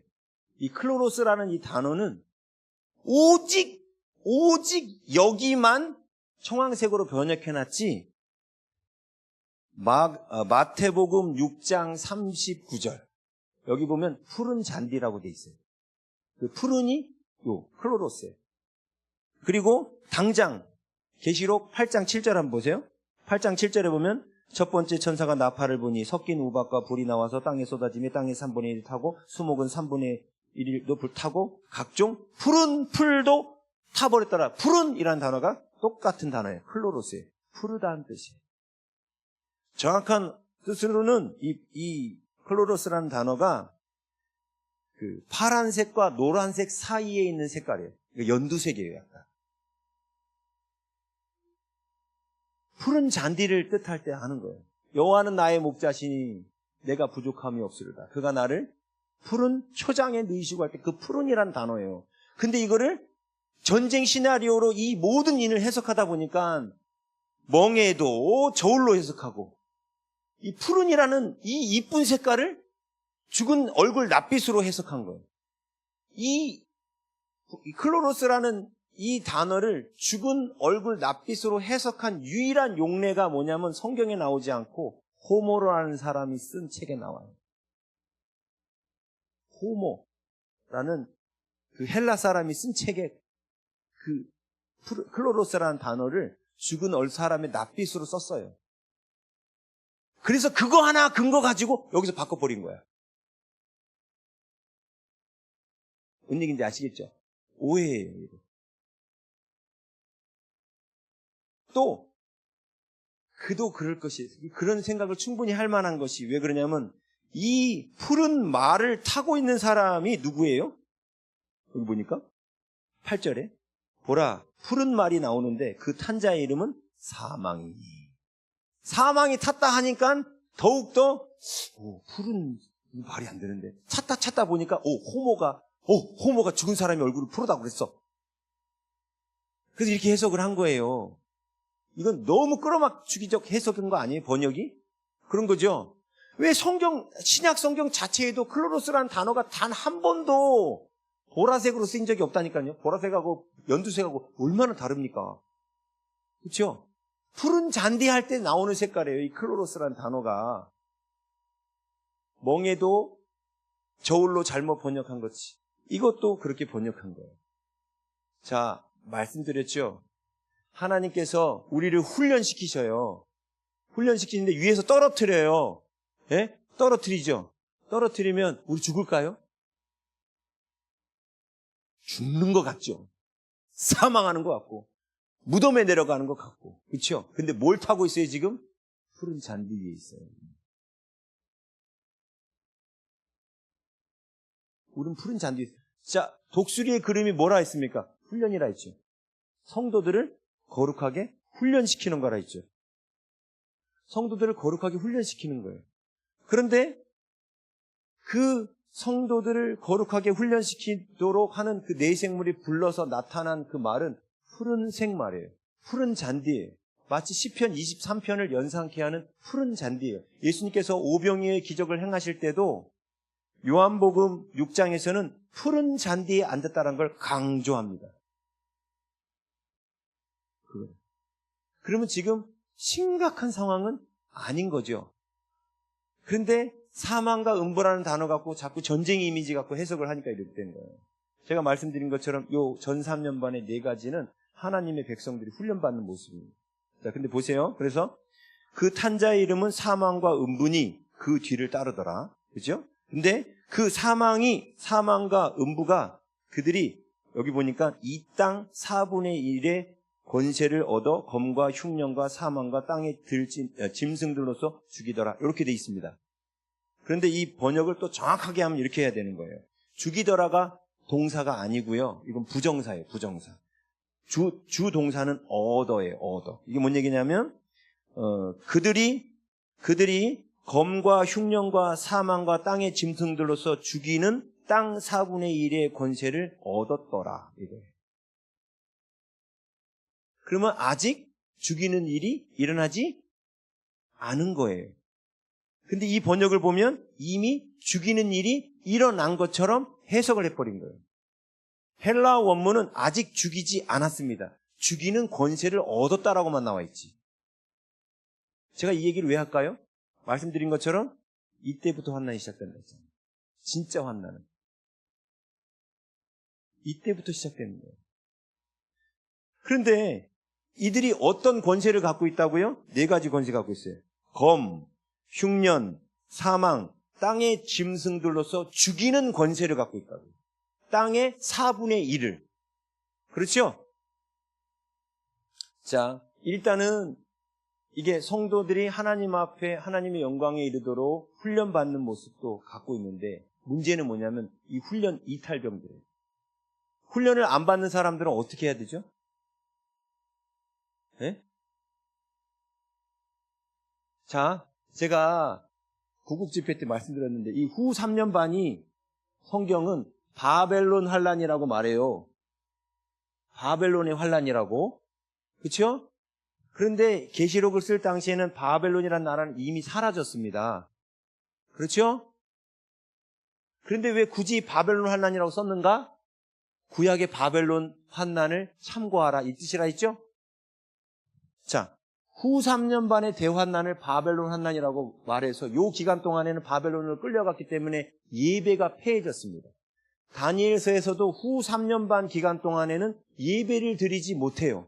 이스라엘 백성들도 이 시점에 성전이 파괴되고 그래서 이 뒤부터 예배를 못 드렸죠. 이 바벨론은 예배를 드릴 수 없는 상황. 하나님 앞에 마음껏 자유롭게 신앙생활을 할 수 없는 상황을 뜻했습니다. 구약시대에도 그렇고 지금 신약시대에도 그렇고. 그런데 이 전 3년 반 동안에는 그래도 뭘 할 수 있어요? 예배의 자유가 있습니다. 자, 구약시대에 바벨론에 의해서 요 후 3년 반에 구약시대에는 이 후 3년 반이 이스라엘에겐 70년 환난이었어요. 이해하시겠죠? 70년 환난이었다고요. 근데 이 바벨론 환난 바로 직전에 에레미야가 에스겔도 그렇고 성전이 파괴되기 전에 에스겔도 그렇고 에레미야도 그렇고 예언을 합니다. 뭘 예언했는가? 에스겔서 말씀 찾아볼게요. 자, 에스겔서 잠깐만요. 14장 21절. 에스겔서 14장 21절. 네, 나왔습니다. 함께 읽어보겠습니다. 시작. 주 여호와께서 이같이 이르시되 내가 나의 4가지 중한 벌 곧 칼과 기근과 사나운 짐승과 전염병을 예루살렘에 함께 내려 사람과 짐승을 그 중에 끊으리니 그 해가 더욱 심하지 아니하겠느냐. 자, 이게 뭔 얘기냐면 아직 그러니까 에스겔은 1차, 2차, 3차 포로 가운데 2차에 끌려온 사람이고 3차 때 성전이 파괴됩니다. 그런데 하나님께서 3차 때 성전 파괴될 일이 있을 때 이야기를 가르쳐 주신 거예요. 근데 이때 뭐가 나오냐면 여기 4 재앙이 나오죠. 네. 첫 번째가 칼, 두 번째가 기근, 세 번째가 사나운 짐승, 네 번째가 전염병. 이게 나오죠. 이게 지금 계시록에 똑같이 나왔다고요. 똑같은 시점에 나오죠. 똑같은 시점에 나오잖아요, 지금. 예, 바벨론으로 끌려가기 직전에. 근데 이건 아직 경고예요. 이 일이 언제 일어나죠? 성전이 파괴되는 날, 파괴되는 그 무렵에 일어난 겁니다. 지금 제가 아까 말씀드렸죠. 번역이 잘못됐다고. 죽이는 권세를 얻었다라고 말했지 아직 죽인다라는 표현을 안 썼다니까요. 여긴 죽이더라라고 개역성경은 그렇게 돼 있어요. 근데 헬라어 원문은 죽이고 있지 않아요, 아직. 왜 계시록 번역을 이렇게 임으로 했는지 모르겠어요. 3차 대전에 완전히 빠져가지고 번역을 한 것 같아요. 그렇게 돼 있지 않아요. 지금 뭘 경고하는 거예요, 하나님께서? 에스겔을 통해서 너희들이 회개하지 않으면 이 4가지 재앙으로 망한다. 훈련에 참여하지 않는 자들은 깨어날지어다. 이 얘기죠. 그렇죠? 그리고 여기서 쓰인 이 4가지 이미지는 상당히 중요한 의미를 띠고 있습니다. 왜 중요하냐? 이게 레위기 26장에 나온 하나님의 훈련을 받지 않는 자들에게 하나님이 내려보내시는 형벌의 단계예요. 제가 옛날에 구구집회 와서 했는데 오늘 낮에 그러더라고요. 이은호 목사님이, 부원장님이 목사님 옛날에 한 거 성도들 아무도 몰라요. 다 바뀌어요. 항상 새로 하셔야 돼요. 그러더라고요. 그래서 새로운 마음으로 지금 이 4 재앙이 왜 나왔는지를 보여드릴게요. 여러분, 이 4 재앙이요. 오늘날 우리도 이 4 생물에 따라서 그 하나님의 그 성숙한 성도, 그 장성한 믿음의 성도가 되려고 하지 않는 자들에게는 하나님이 이 4 재앙을 순서대로 보내셔요. 순서대로 보내시다가 나중에 말 안 들으면 4가지를 종합 선물 세트로 한꺼번에 보내셔요. 그게 일단은 여기 지금 에스겔서의 예언은 종합 선물 세트로 한꺼번에 온다는 얘기고 이게 순서별로 온다는 얘기가 레위기 26장에 나옵니다. 자, 레위기 26장을 갈게요. 여기서 말한 그 4가지가 다 나와요. 레위기 26장에 가보겠습니다. 레위기 26장 몇 절이냐면 14절부터 볼게요. 레위기 26장 14절.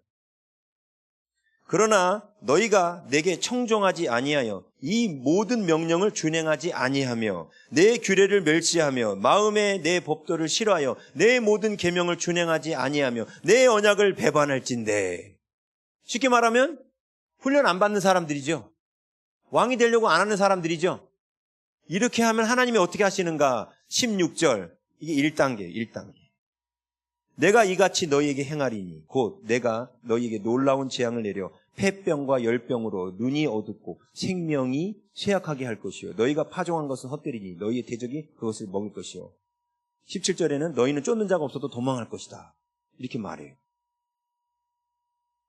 자, 이게 1단계를 우리 한국식으로 말하면 죽지는 않지만 질병이 오고 쓸데없이 돈이 새나가고 죄에 대한 두려움이 생긴다. 뭐 이런 차원이에요.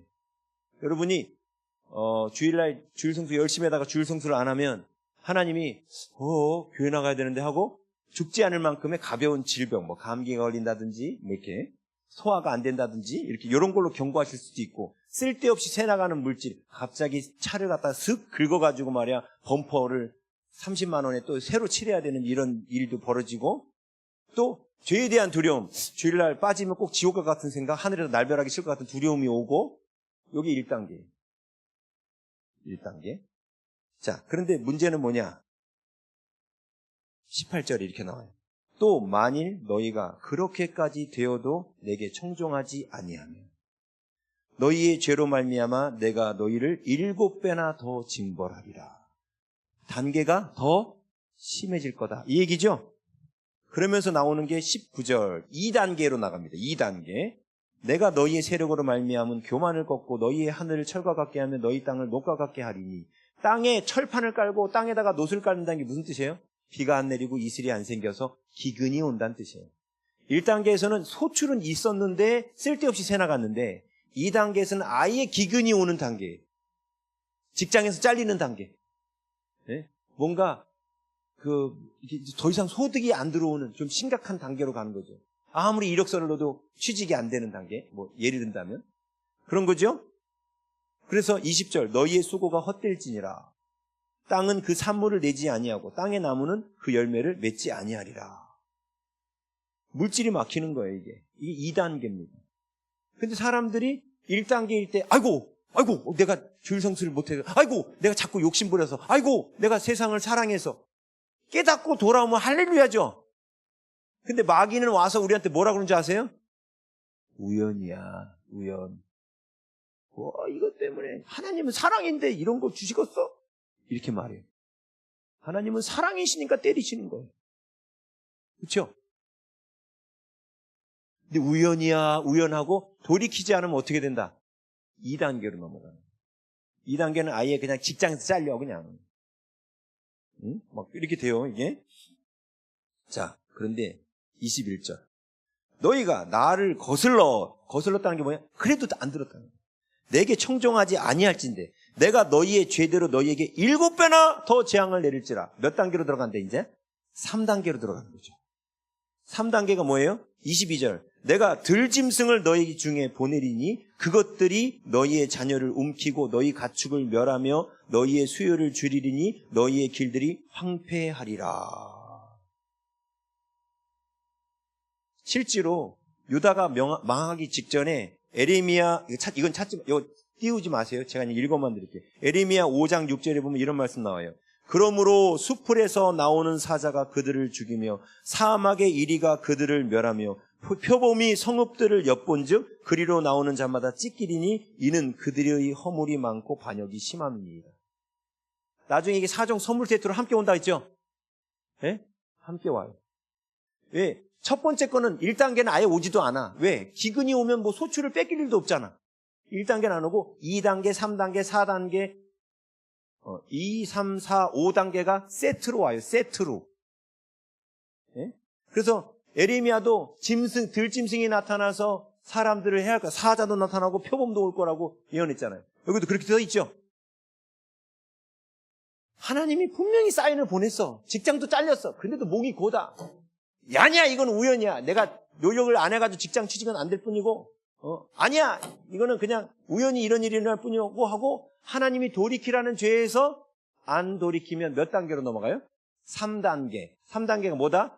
들짐승이 나타나서, 여기는 뭐라고 됐냐면, 뭘 한대요? 들짐승이 나타나서 지금. 너희 자녀를 움키고. 그죠? 요즘 시대에는 들짐승에게 공격당하는 거, 뭐 걔한테 공격당할란가 모르겠다. 근데 거의 그런 일은 없죠? 근데 여기서 핵심이 뭐냐면, 자녀를 움키고 가축을 멸하는 거. 쉽게 말하면, 자녀들한테도 문제가 생기지. 누구 때문에 생긴 거예요, 지금 이 문제가? 나 때문에. 내 자녀들까지. 그런데도 안 돌이켜. 지금 3단계까지 왔죠? 그런데도 안 돌이키면 어떻게 해야 돼요? 예? 23절.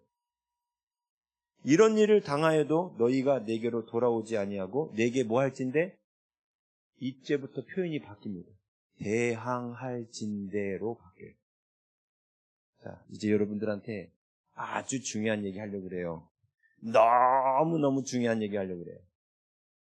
우리 한국교회가 이단한테, 거짓 선지자한테 가장 많이 미혹받는 거.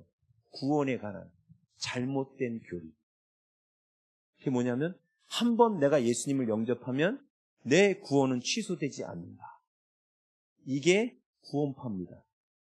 근데 이렇게 배우잖아. 믿음으로 구원받으니까 내가 잘못한다고 내 구원은 취소되지 않아. 그죠? 그렇지 않아요? 예수님의 십자가를 믿고 내가 하나님 자녀로 영접했으니까 내 구원은 절대로 취소되지 않아. 막 살아도 돼. 그 박진영이 뭐라고 그래요? 착하게 사는 이유는 복음이 가려질까 봐 착하게 사는 거지. 우리 착하게 안 살아도 예수님 영접해서 천국 갑니다. 그런 헛소리를 하고 있잖아요.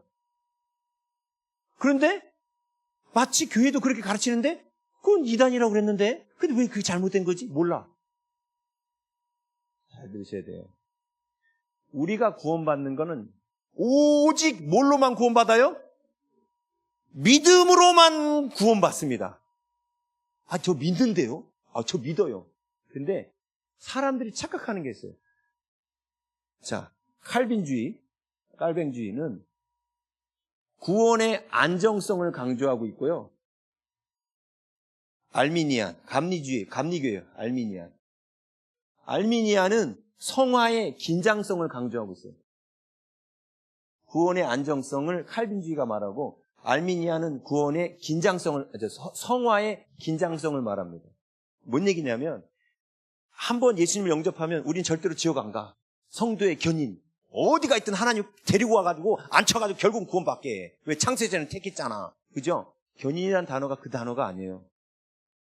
난 그거 견인이란 단어는 한자어를 보십시오. 참을 견자입니다. 참을 인자예요. 끌 견자가 아니에요. 영어로는 perseverance, 인내란 뜻이에요. 성도의 인내. 성도가 세상에 많은 유혹을 받아도 끝까지 인내하면 하나님이 구원하신다는 뜻이지.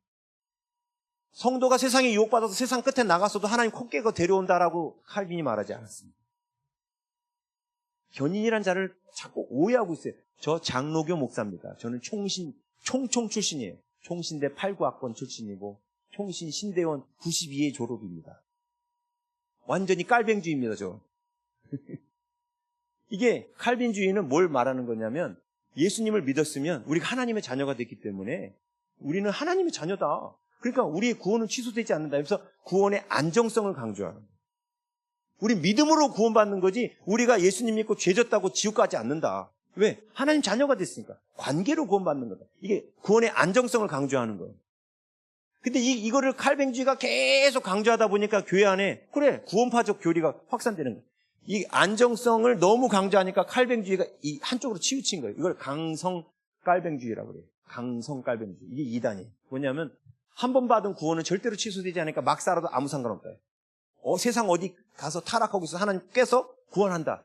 이런 강성 칼빈주의가 나옵니다. 그러니까 이거에 대한 반발로 알미니안이 나오기 시작해요. 웨슬리안, 알미니안주의가 나온 거예요. 아니다. 이렇게 하면 구원 취소될 수도 있다. 믿음은 행위로 나타나는데 행위가 세상 가서 막 예수 믿는다면 세상 가서 술 먹고 여자 만나고 바람 피고 그래도 구원받느냐? 아니다. 그러면서 성화를 강조하는 게 알미니안이에요. 이 긴장성. 근데 알미니안도 극단 알미니안으로 가면 행위 구원으로 갑니다. 그래서 극단 알미니안으로 가가지고 어떤 현상이 일어나느냐? 우리 죽을 때까지 내가 구원받았는지 모른다. 이게 극단 알미니안이에요. 그런데 놓치는 게 있어요.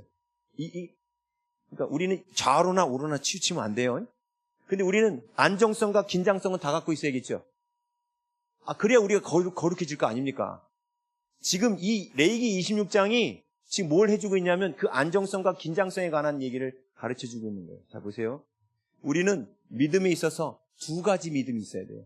한 가지는 죄사함의 믿음입니다. 이게 바로 우리에게 안정성을 가져다 주는 거예요. 내가 어떤 죄를 지어도 하나님은 용서하신다라는 믿음.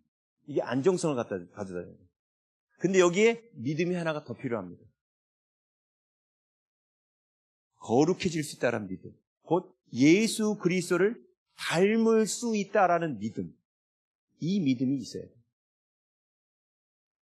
천국은 믿음으로 가는 거예요.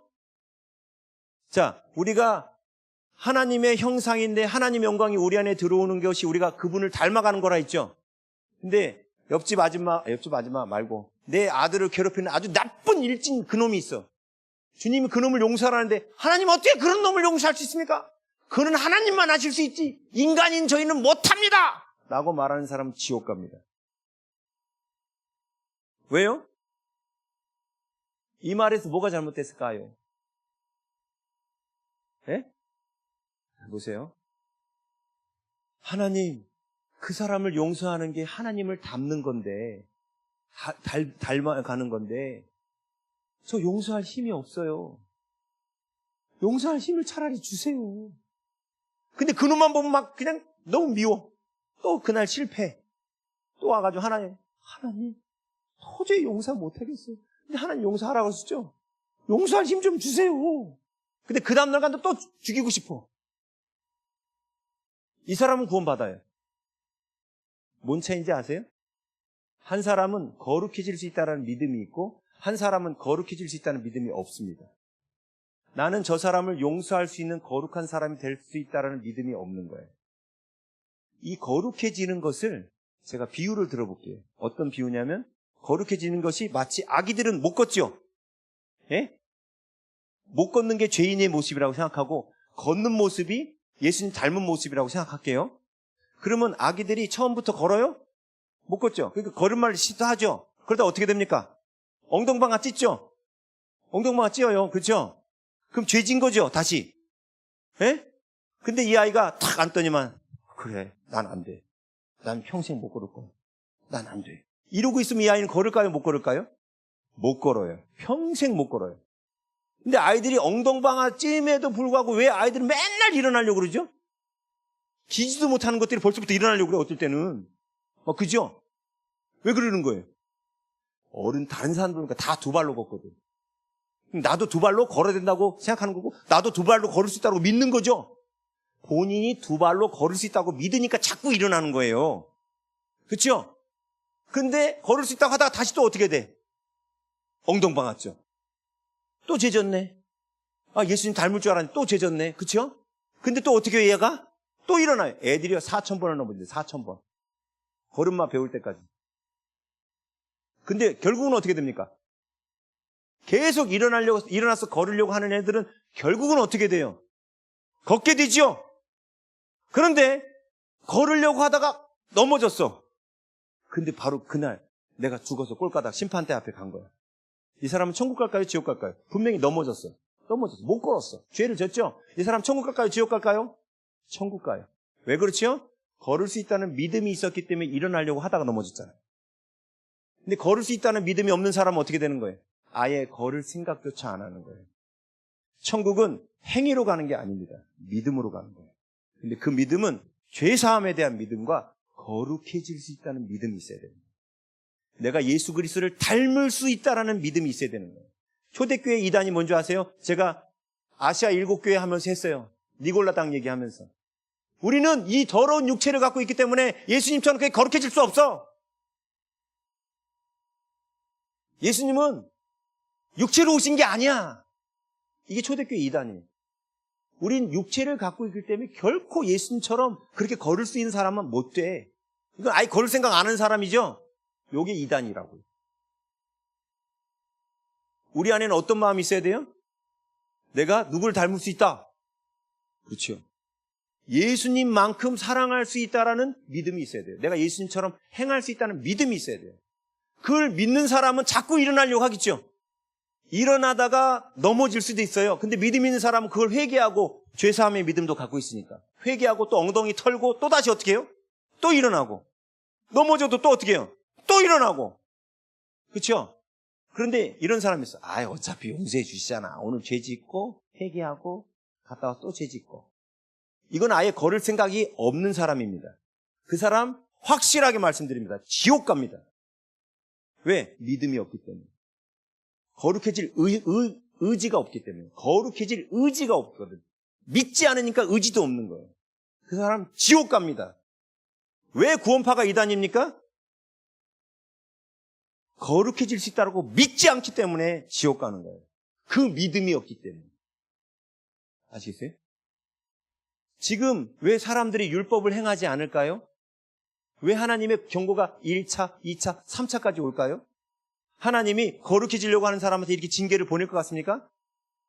그랬잖아요. 이 사람 그렇게 해도 너희가 회개하지 않을진데, 예, 거룩해지려고 시도조차 안 하고 있으니까 하나님이 1차, 2차, 3차 보내시는 거예요. 자, 이제 조금 구원론을 정리해 드릴게요. 이 칼빈주의하고 알미니하고 많이 헷갈리셨는데 아주 심플해요. 그냥 낮에 말씀드렸죠. 아니, 어저께 말씀드렸어요. 구약의 히브리어는 과거, 현재, 미래라는 시제 자체가 없어요. 오직 히브리어는 현재라는 시제밖에 없습니다. 현재가 기준이에요. 과거, 현재, 미래가 있는 사람한테는요, 기준은 늘 과거예요. 하나님이 창세전에 나를 택하셨대. 그러니까 내가 구원받는 거고 미래에 구원받을 자지. 과거가 기준이에요. 그렇죠? 이런 시간관은 성경적 시간관이 아닙니다. 그래서 깔뱅이 오류에 빠진 거예요. 깔뱅이는 아담이 선악을 알게 하는 나무의 실과를 따먹을 것까지 하나님이 계획했대요. 그러면 선악을 알게 하는 나무의 실과를 따먹은 게 누구 책임입니까? 하나님 책임이죠. 그럼 하나님이 죄를 조성하시는 분이에요? 아니에요. 그런데 깔뱅이 왜 이런 오류에 빠졌느냐? 이런 시간관을 갖고 있기 때문에 그래요. 히브리적 시간관은 과거, 현재, 미래가 없습니다. 이거 제가 어저께 양자 물리학까지 얘기하면서 설명했는데 없어요. 그냥 현재밖에 없어요. 뭐냐면 현재가 기준이에요. 현재가. 지금 내가 하나님께 막 은혜 가운데 받으려고 하고 일어나려고 하고 하나님의 말씀 가운데 예수님을 영접하면 보세요. 아니, 현재 자, 은혜 가운데 살려고 하고 주님 앞에 잘못하면 회개도 하고 막 말씀대로 살려고 해요. 그럼 현재가 하나님 백성답지요. 아직은 엉덩은 방아는 쪄도 그래도 거룩해지려면 믿음이 있잖아요. 현재가 하나님 백성답지요. 그럼 이 사람은 과거에 택한 사람이고 미래에 구원받을 자인 거예요. 그런데 에스겔서에 이렇게 나와요. 에스겔서에 보면 의인이 어제까지 의를 행하다가 오늘 악인으로 돌변했어. 그러면 어제까지 행한 의가 기억되겠느냐? No. 지옥 간다. 현재가 중요하다. 반대로 악인이 어제까지 악을 행했어. 그다음 오늘 돌이켰어. 그럼 이 사람이 지옥 가겠느냐? No. 천국 간다. 성경이 그렇게 나오죠? 성경은 늘 현재가 기준이에요. 성경은 늘 현재가 기준이에요. 오늘 저 카바레에서 춤추고 죄 짓고 있어? 지옥 가요, 그 사람. 그러면 갑자기 우리 안에 뭐가 오냐면 불안함이 와요. 불안함. 내가 엉덩방아 치면 지옥 가나? 여기 어떡하지? 불안함이 오죠? 그래서 하나님이 마련하신 장치가 뭐냐면 이 현재를 기준으로 평가를 하면 어저께까지는 천국에 살다가 오늘은 내가 지옥 살 수도 있잖아요. 불안하죠? 그러면 천국은 불안하면 안 되거든요. 그래서 하나님이 주신 안전장치가 바로 언약이에요. 언약. 언약이 뭐냐? 약속이에요. 어떤 약속? 너가 나를 영접하면 너는 내 백성이 될 것이고 나는 너의 왕이 돼줄게. 이게 하나님 약속이죠. 부부간에도 결혼식이 언약식이죠. 약속을 하는 거죠. 근데 이 언약 안에는, 이 언약식 안에는 율법이 들어있어요. 계명이 들어있어요. 이 계명을 어기면 이 언약 관계는 깨집니다. 우리 회사와 회사 사이에서도 언약을 맺잖아요. 계약을 맺죠. 거기 안에는 이 계약을 유지하는 조건이 있고 계약을 파기하는 조건이 있죠. 계약을 파기하는 조건만 건들지 않으면 계약은 파기되지 않죠. 그렇죠? 보세요. 우리가 예수 그리스도를 구주로 영접하면 우리는 하나님의 자녀가 된 거예요. 아멘! 그러면 우리는 다 천국 가요. 하나님의 예수 그리스도 영접하면 다 천국 가요. 예수님 영접하면 다 천국 가요. 예수님을 나의 주인으로 삼으면 다 천국 가요. 그런데 하나님이 이 그림은 좀 보세요. 이게 언약이라는 테두리예요. 여기가 이 언약 밖에 있을 때는 마귀 나라에 있었어요. 이때는 죄인입니다. 이때 죽으면 지옥 가는 거죠. 근데 예수님을 영접하고 언약을 체결해서 이 하나님의 언약 안으로 들어온 거예요. 거듭난 거죠? 성령으로 태어난 거죠? 성령으로 태어난 사람한테 하나님이 뭘 요구하신다 했습니까? 하나님의 형상에게 하나님의 영광에 이르라고, 하나님의 성품과 능력을 가지라고 말씀하셨죠. 그 모습이 마치 이 중심으로 하나님을 향하여 가는 모습이라고 생각해 보세요. 그럼 점점 가까이 가면 갈수록 주님을 닮는 거죠. 닮아가는 거예요, 그게. 그런데 이렇게 앞으로 가다가 마귀의 유혹에 의해서 이렇게 꺾었어. 자, 이 사람 지옥 갈까요? 천국 갈까요?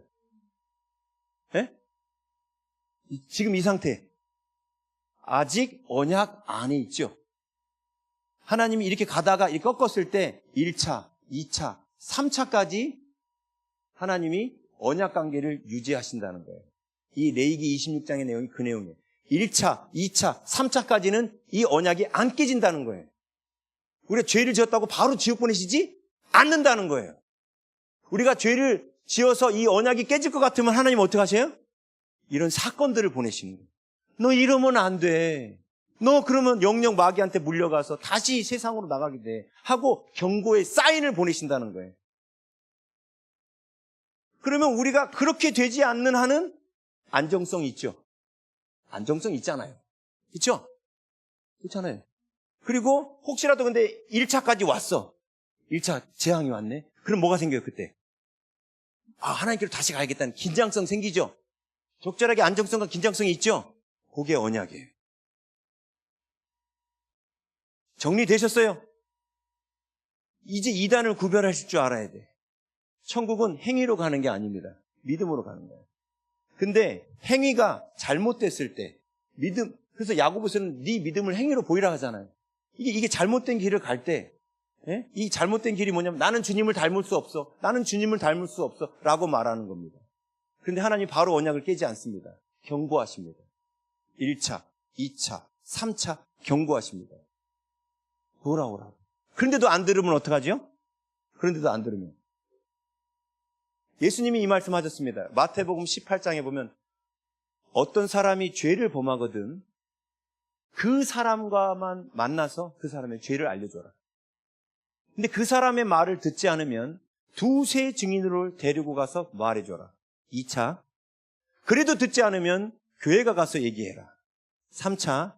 그래도 듣지 않으면 이방인과 세리와 같이 여겨라. 언약 백성 아니다. 예수님께서도 말씀하셨죠. 옛날에 구국집회 때 했어요, 이 얘기.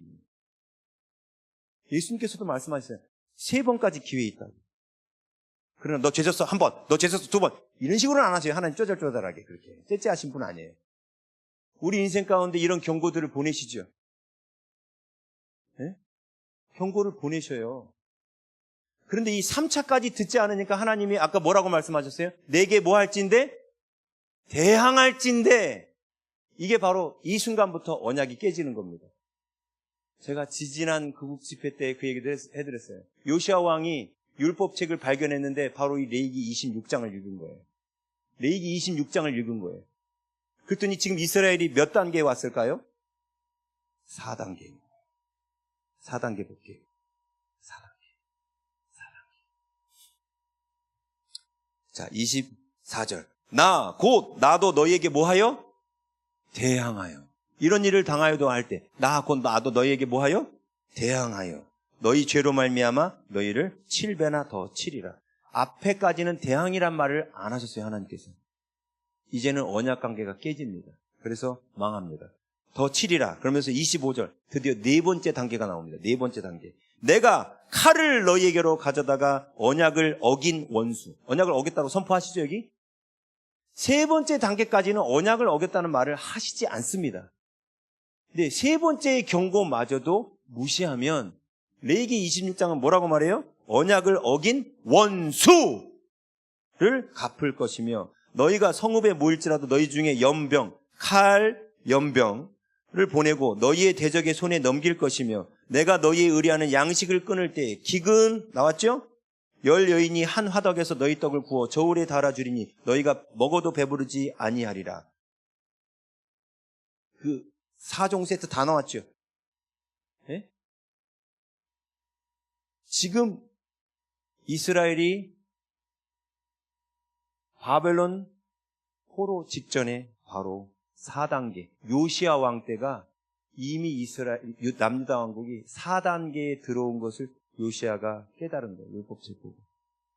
그러면 자기가 아무리 개혁을 한들 나라가 어떻게 될까요? 5단계 볼까요? 어떻게 되는가? 5단계. 27절. 너희가 이같이 될지라도 내게 청종하지 아니하고 내게 뭐 할진대? 대항할진대. 28절. 내가 진노로 너희에게 대항하되 너희 죄로 말미암아 7배나 더 징벌하리니 너희가 아들의 살을 먹을 것이며 딸의 살을 먹을 것이며 내가 너희의 산당들을 헐며 너희의 분향단들을 부수고 너희의 시체들을 부서진 우상들 위에 던지고 내 마음이 너를 싫어할 것이며 내가 너희의 성읍을 황폐하게 하고 너희의 성소들을 황량하게 하고 성전이 파괴될 거를 얘기하고 있죠. 황량하게 할 것이요 너희의 향기로운 냄새를 내가 흠양하지 아니하고 예배가 폐해진다고 얘기하고 있죠. 그렇죠? 너희가 향기로운 냄새가 내가 흠양하지 않는다는 게 예배를 하나님 폐하시겠다는 뜻이잖아요. 이 32절. 그 땅을 황무하게 하리니 거기 거주하는 너희의 원수들이 그것으로 말미암아 놀랄 것이며 내가 너희를 여러 민족 중에 흩을 것이요 내가 칼을 빼어 너희를 따르게 하리니 너희의 땅이 황무하며 너희의 성읍이 황폐하리라. 자, 후 3년 반의 환난이 왜 올까요? 큰 환난이 왜 올까요? 계시록에서 말하는 그 바벨론의 환난이 왜 올까요? 세상이 악해서 오는 게 아닙니다. 교회가 타락해서 오는 거예요. 교회가 타락해서 오는 거예요. 하나님의 경고를 듣지 않은 하나님의 나라, 교회가 타락해서 후 3년 반을 하나님께서 어쩔 수 없이 준비하신 거예요. 네 번째 생물한테 하나님은 이 안타까운 얘기를 전하신 거예요. 내가 이제 그들을 저 바벨론을 심판했던, 바벨론에 그들을 보냈던 것처럼 내 말에 끝까지 순종하지 않는 그 땅 4분의 1에게 내가 이걸 할 수밖에 없다. 그렇죠? 하나님의 계획을 알려주신 거예요. 제가 그랬잖아요. 아직 그건 시행되지 않았다고. 5번째 인 때 시행되는 거예요. 5번째 인이, 그게 시행돼서 5번째 인이 시작된 거예요. 제 말 여태까지 이해하셨어요? 요시아가 율법책을 보고 이 사실을 깨달은 겁니다. 그런데 유다 왕국을 보니까 벌써 4단계를 넘은 거예요. 그러면 4단계를 넘고 나서는 회개의 기회가 없습니다. 대항한 자에게. 그럼 나라가 어떻게 돼요? 망하겠죠? 그래서 요시아가 그럼 진짜 나라가 망하는가? 내가 아무리 종교개혁을 해도 나라가 망하는가? 이 사실을 알고 싶어서 예루살렘 제2구역에 사는 여선지자 훌다한테 물어봅니다.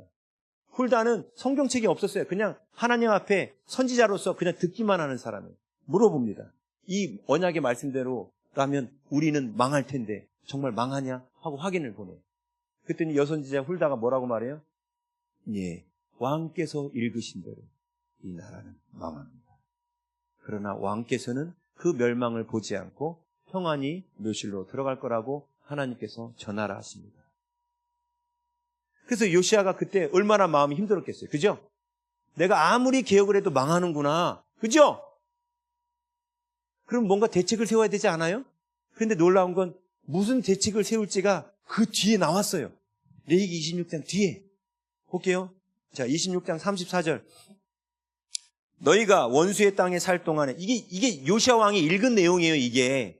그때 율법책이 발견됐을 때 너희가 원수의 땅에 살 동안에 너희의 본토가 황무할 것이므로 땅의 안식을 누릴 것이라. 그때에 땅의 안식을 누리리니 너희가 그 땅에 거주하는 동안 너희가 안식할 때에 땅은 쉬지 못하였으나 그 땅이 황무할 동안에는 쉬게 되리라. 너희 남은 자에게는 그 원수들의 땅에서, 바벨론이죠? 내가 그들의 마음을 약하게 하리니 그들은 바람에 불린 잎사귀 소리에도 놀라 도망하기를 칼을 피하여 도망하듯 할 것이요 쫓는 자가 없어도 엎드러질 것이라. 하만 사건 생각하시면 돼요. 애써서요. 그런 상황이 터지죠? 그들은 쫓는 자가 없어도 칼 앞에 있음같이 서로 짓밟혀 넘어지리니 너희가 원수들을 맞설 힘이 없을 것이요 너희가 여러 민족 중에서 망하리니 너희의 원수들이 땅이 너희를 삼킬 것이라. 너희 남은 자가 너희 원수들의 땅에서 자기의 죄로 말미암아 쇠잔하며 그 조상의 죄로 말미암아 그 조상같이 쇠잔하리라. 여기까지 너무 비참해. 그죠? 소망이 없죠? 놀라운 건 그 뒤에 40절. 그들이 나를 거스른 잘못으로 자기의 죄악과 그들의 조상의 죄악을, 자기의 죄악과 그 다음에 누구의 죄악? 조상들의 죄. 70년 지났으면 자기네들은 죄진 사람 아니잖아. 그 조상들의 죄악을 뭐하고? 자복하고 또 그들이 내게 대항함으로 나도 그들에게 대항하여 내가 그들의 원수들의 땅으로 끌어갔음을 깨닫고 그 할례 받지 아니한 그들의 마음이 어떻게 돼서 낮아져서 그들의 죄악의 형벌을 기쁘게 받으면 내가 야곱과 맺은 내 언약과 이삭과 맺은 내 언약을 기억하며 아브라함과 맺은 내 언약을 기억하고 그 땅을 기억하리라. 그 땅을 기억한다는 게 뭐예요? 다시 돌아오게 하리라. 그럼 요시아가 뭘 했겠어요? 예? 사로잡혀간 그 사람들이 회개할 수 있도록 뭔가 시스템을 만들어놔야 되는 거 아니에요? 그렇죠? 그래서 요시아가 그때부터, 근데 이거는 시간이 한참 걸리잖아. 에레미야는 이미 그때 얘기했어요. 예언했어요. 70년이라고. 70년씩이나? 그럼 지금 어른들은 그때 되면 다 어떻게 돼? 다 죽어. 그럼 어른들 통해서는 안 돼. 그래서 요시아가 그때 한 게 뭐냐면 20, 30대 젊은 청년들을 깨웠어요. 그리고 이 사람들한테, 자녀들한테 발견된 율법책을 가르치게 합니다. 그때 태어난 아이가 다니엘이에요. 그때 태어난 아이가 다니엘이에요. 그 다니엘이 70년간 바로 이 역할을 해줍니다. 백성들을 깨우는 거예요. 에스겔은 나이가 30이 되었을 때 거기 잡혀간 거예요. 다니엘은 에스겔보다 더 어렸어요. 그 다니엘은 70년 동안 다 바벨론 포로 기간 동안 다 있었고, 심지어 그 다음 왕국인 메데 파사 페르시아 왕국 때까지도 다리오 왕 때까지도 다니엘이 활동했잖아요. 그렇죠? 그래서 다니엘서 9장은 70년이 차는 그 바로 전해에 다니엘이 조상의 죄를 놓고 회개하는 장면이 나와요. 다니엘서 9장에. 그래서 자, 역사가 똑같죠? 어디 갔어? 다 지워버렸네. 지금 4번째 인이 끝나면 5번째 인이 후 3년 반이 시작되는 거예요. 우리는 이걸 계시록 13장에서 마귀가 무정에서 올라와서 42개월 동안 땅을 짓밟는다 했죠. 이때 마귀가 권세를 쥐고 예배가 폐해집니다. 근데 마귀가 예배를 폐하는 것 같죠? 옛날 문재인 정권이 예배를 폐하게 한 것 같죠? 아니요. 이 예배를 폐하신 분은 하나님이십니다. 왜요? 너희가 내 마당만 밟으러 올 뿐입니다. 누가 내 성전문을 닫을 자가 있었으면 좋겠다. 이게 하나님께서 에레미야와 이사야에게 하신 말씀이에요. 오늘날 우리의 예배가 하나님 앞에 전심으로 온 마음을 다해서 하나님의 얼굴을 구하는 그런 예배를 잃어버리니까 하나님이 닫아버리겠다는 거예요. 그래서 잠시 동안 닫으셨잖아요. 그런데 국민이 아니지. 우리 교인들의 반응은 뭡니까? 신난다. 안 가도 된다. 그리고 지금 어떻게 됐어요? 많이들 안 돌아왔어요. 큰 교회나 좀 돌아오고 작은 교회는 거의 안 돌아왔어요. 자, 그런 믿음에 있는 사람이 천국 갈까요? 못 갑니다. 지옥 갑니다. 천국 간다고 외치면 전 거짓말장입니다. 지옥 갑니다. 왜요? 하나님 닮으려 하지 않지 않습니까? 하나님께 예배하려고 하지 않잖아요. 그런 사람한테 하나님은 어떻게 해요? 언약 안에 들어왔지만 이런 식으로 예배도 안 나온 사람한테 하나님 어떻게 해요? 1차, 2차, 3차 경고를 보내신다는 거예요. 근데 그렇게 얻어맞았을 때 돌아오면 되죠? 오늘 제발 이 설교를 듣고서라도 제발 돌아오십시오. 유튜브 보시는 분들. 예배 안 드려도 나 혼자 예배 드려도 된다는 그 헛된 생각 하지 마시고요. 앞으로는 예배 드리고 싶어도 못 드리는 때가 옵니다. 그게 성경이 예언하는 때잖아요. 그 바벨론 시대가 다시 재현될 거라는 거예요. 그게 계시록의 예언이잖아요. 그렇죠?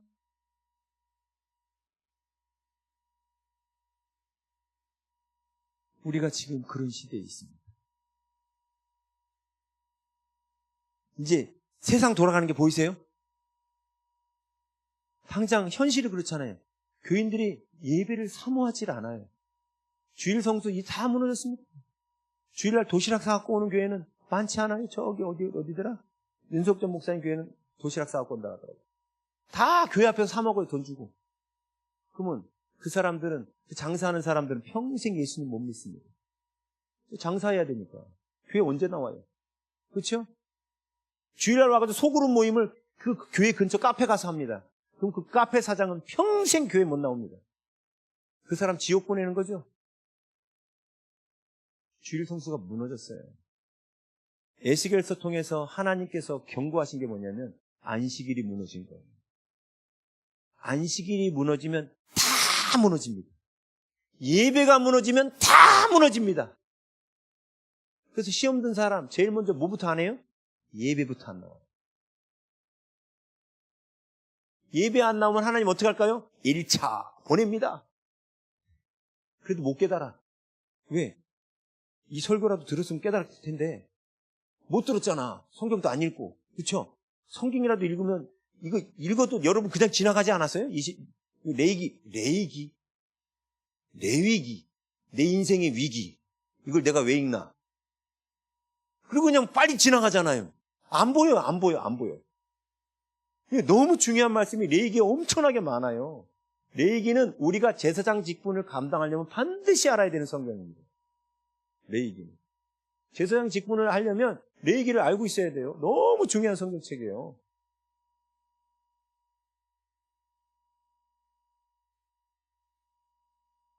그래서 그 네 번째 생물이 외쳤을 때 푸른 말을 타고 온 자가 사망과 음부의 이름이 탄 자는 사망이고 뒤따른 자는 음부예요.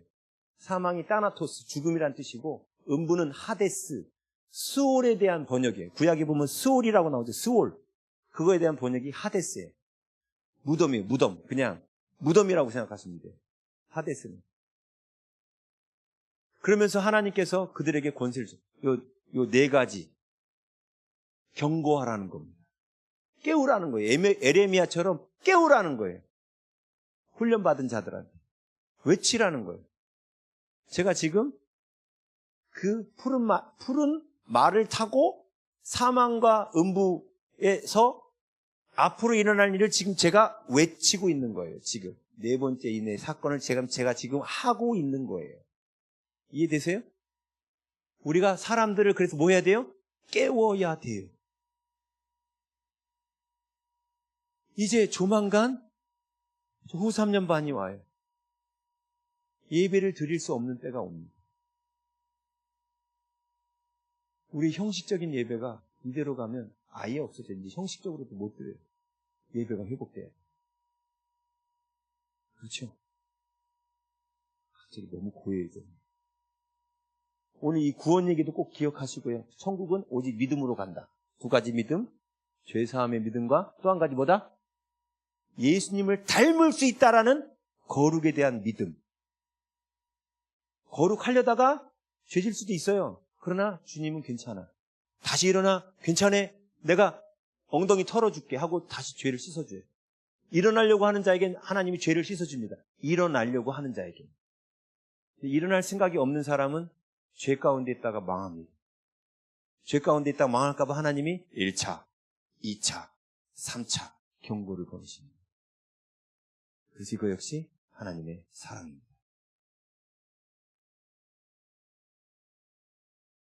대충 못 살겠죠. 말씀을 아니까. 그렇죠? 제가 우리 교인들 뭐 갖고 협박하는 줄 아세요? 이 말씀을 몰랐어. 모르고 행한 자는 적게 맞을 것이요. 알고도 행하지 않은 자는 많이 맞을 것이다. 제가 이걸로 협박해요. 여러분 오늘 알아버렸어요. 안 행하면 어떻게 돼요? 많이 맞아요, 이제. 차라리 몰랐으면 안 맞느냐? 아니요. 적게 맞았을 뻔했는데 오늘 여러분이 이 사실을 알므로 말미암아 하나님 말씀대로 안 살면 많이 두들겨 맞으실 거예요. 어떻게? 기도는 올라오지 말았어야 되는데. 어떻게 해? 내가 이거 들을 줄 말았어야 되는데. 그런 거예요? 아니죠? 감사한 거죠? 네. 이제 주님께로 돌아가요. 우리가 깨워야 됩니다, 사람들. 우리 한국은 저력이 있습니다. 깨워야 돼요. 요즘에 안타까운 소식이 들렸잖아요. 그 캄선교회 대표. 난 그분 용서하고 다시 강대상에 세워야 된다고 생각하는 사람입니다. 진심으로 회개했기 때문에. 그리고 이미 그분은 행동을 정리했거든요. 근데 막 그냥 헌금 돌려달라고 그래요. 함성교대 헌금 낸 거예요? 하나님한테 헌금 낸 거예요? 아까운 사람입니다. 저는 그 사람 제가 만나면 다시 쓰라고 할 거예요. 회개했잖아요. 우리는 깨끗해요? 더럽지 않아요? 제가 말씀드렸죠. 죄의 기준이 뭐라고요? 하나님스럽지 못한 모든 게 죄예요. 약속을 어긴 것도 더러운 죄고, 수근수근한 것, 뒷담화한 것도 죄예요. 동성애만 죄가 아니라 수근수근한 것도 죄예요. 왜요? 손가락이 5개이신 하나님인데 내가 손가락이 4개야. 그럼 하나님 마음 아프잖아요. 내가 하나님을 닮지 못한 모든 모습이 죄인데 사람들은 죄의 기준을 잘못 알고 있어요. 어떻게? 사람 찔러 죽이고 거짓말하고 도둑질한 것만 죄라고 알고 있다고. 그럴까봐 바울이 로마서 1장에서 죄에 대한 개념을 다시 정리한 거예요. 로마서 1장이 그런 내용이에요. 남색하는 자 뭐 나오잖아요. 그 뒤에 보면 수근수근한 죄, 약속 어기는 죄, 무자비한 죄, 긍휼이 없는 죄 이런 거 얘기하거든. 사람들이 죄라고 별로 생각 안 하는 죄. 그리고 그 정도는 거룩해지지 않아도 된다고 생각하는 거야. 사람이 살다가 약속 어길 수도 있는 거지 뭐. 응?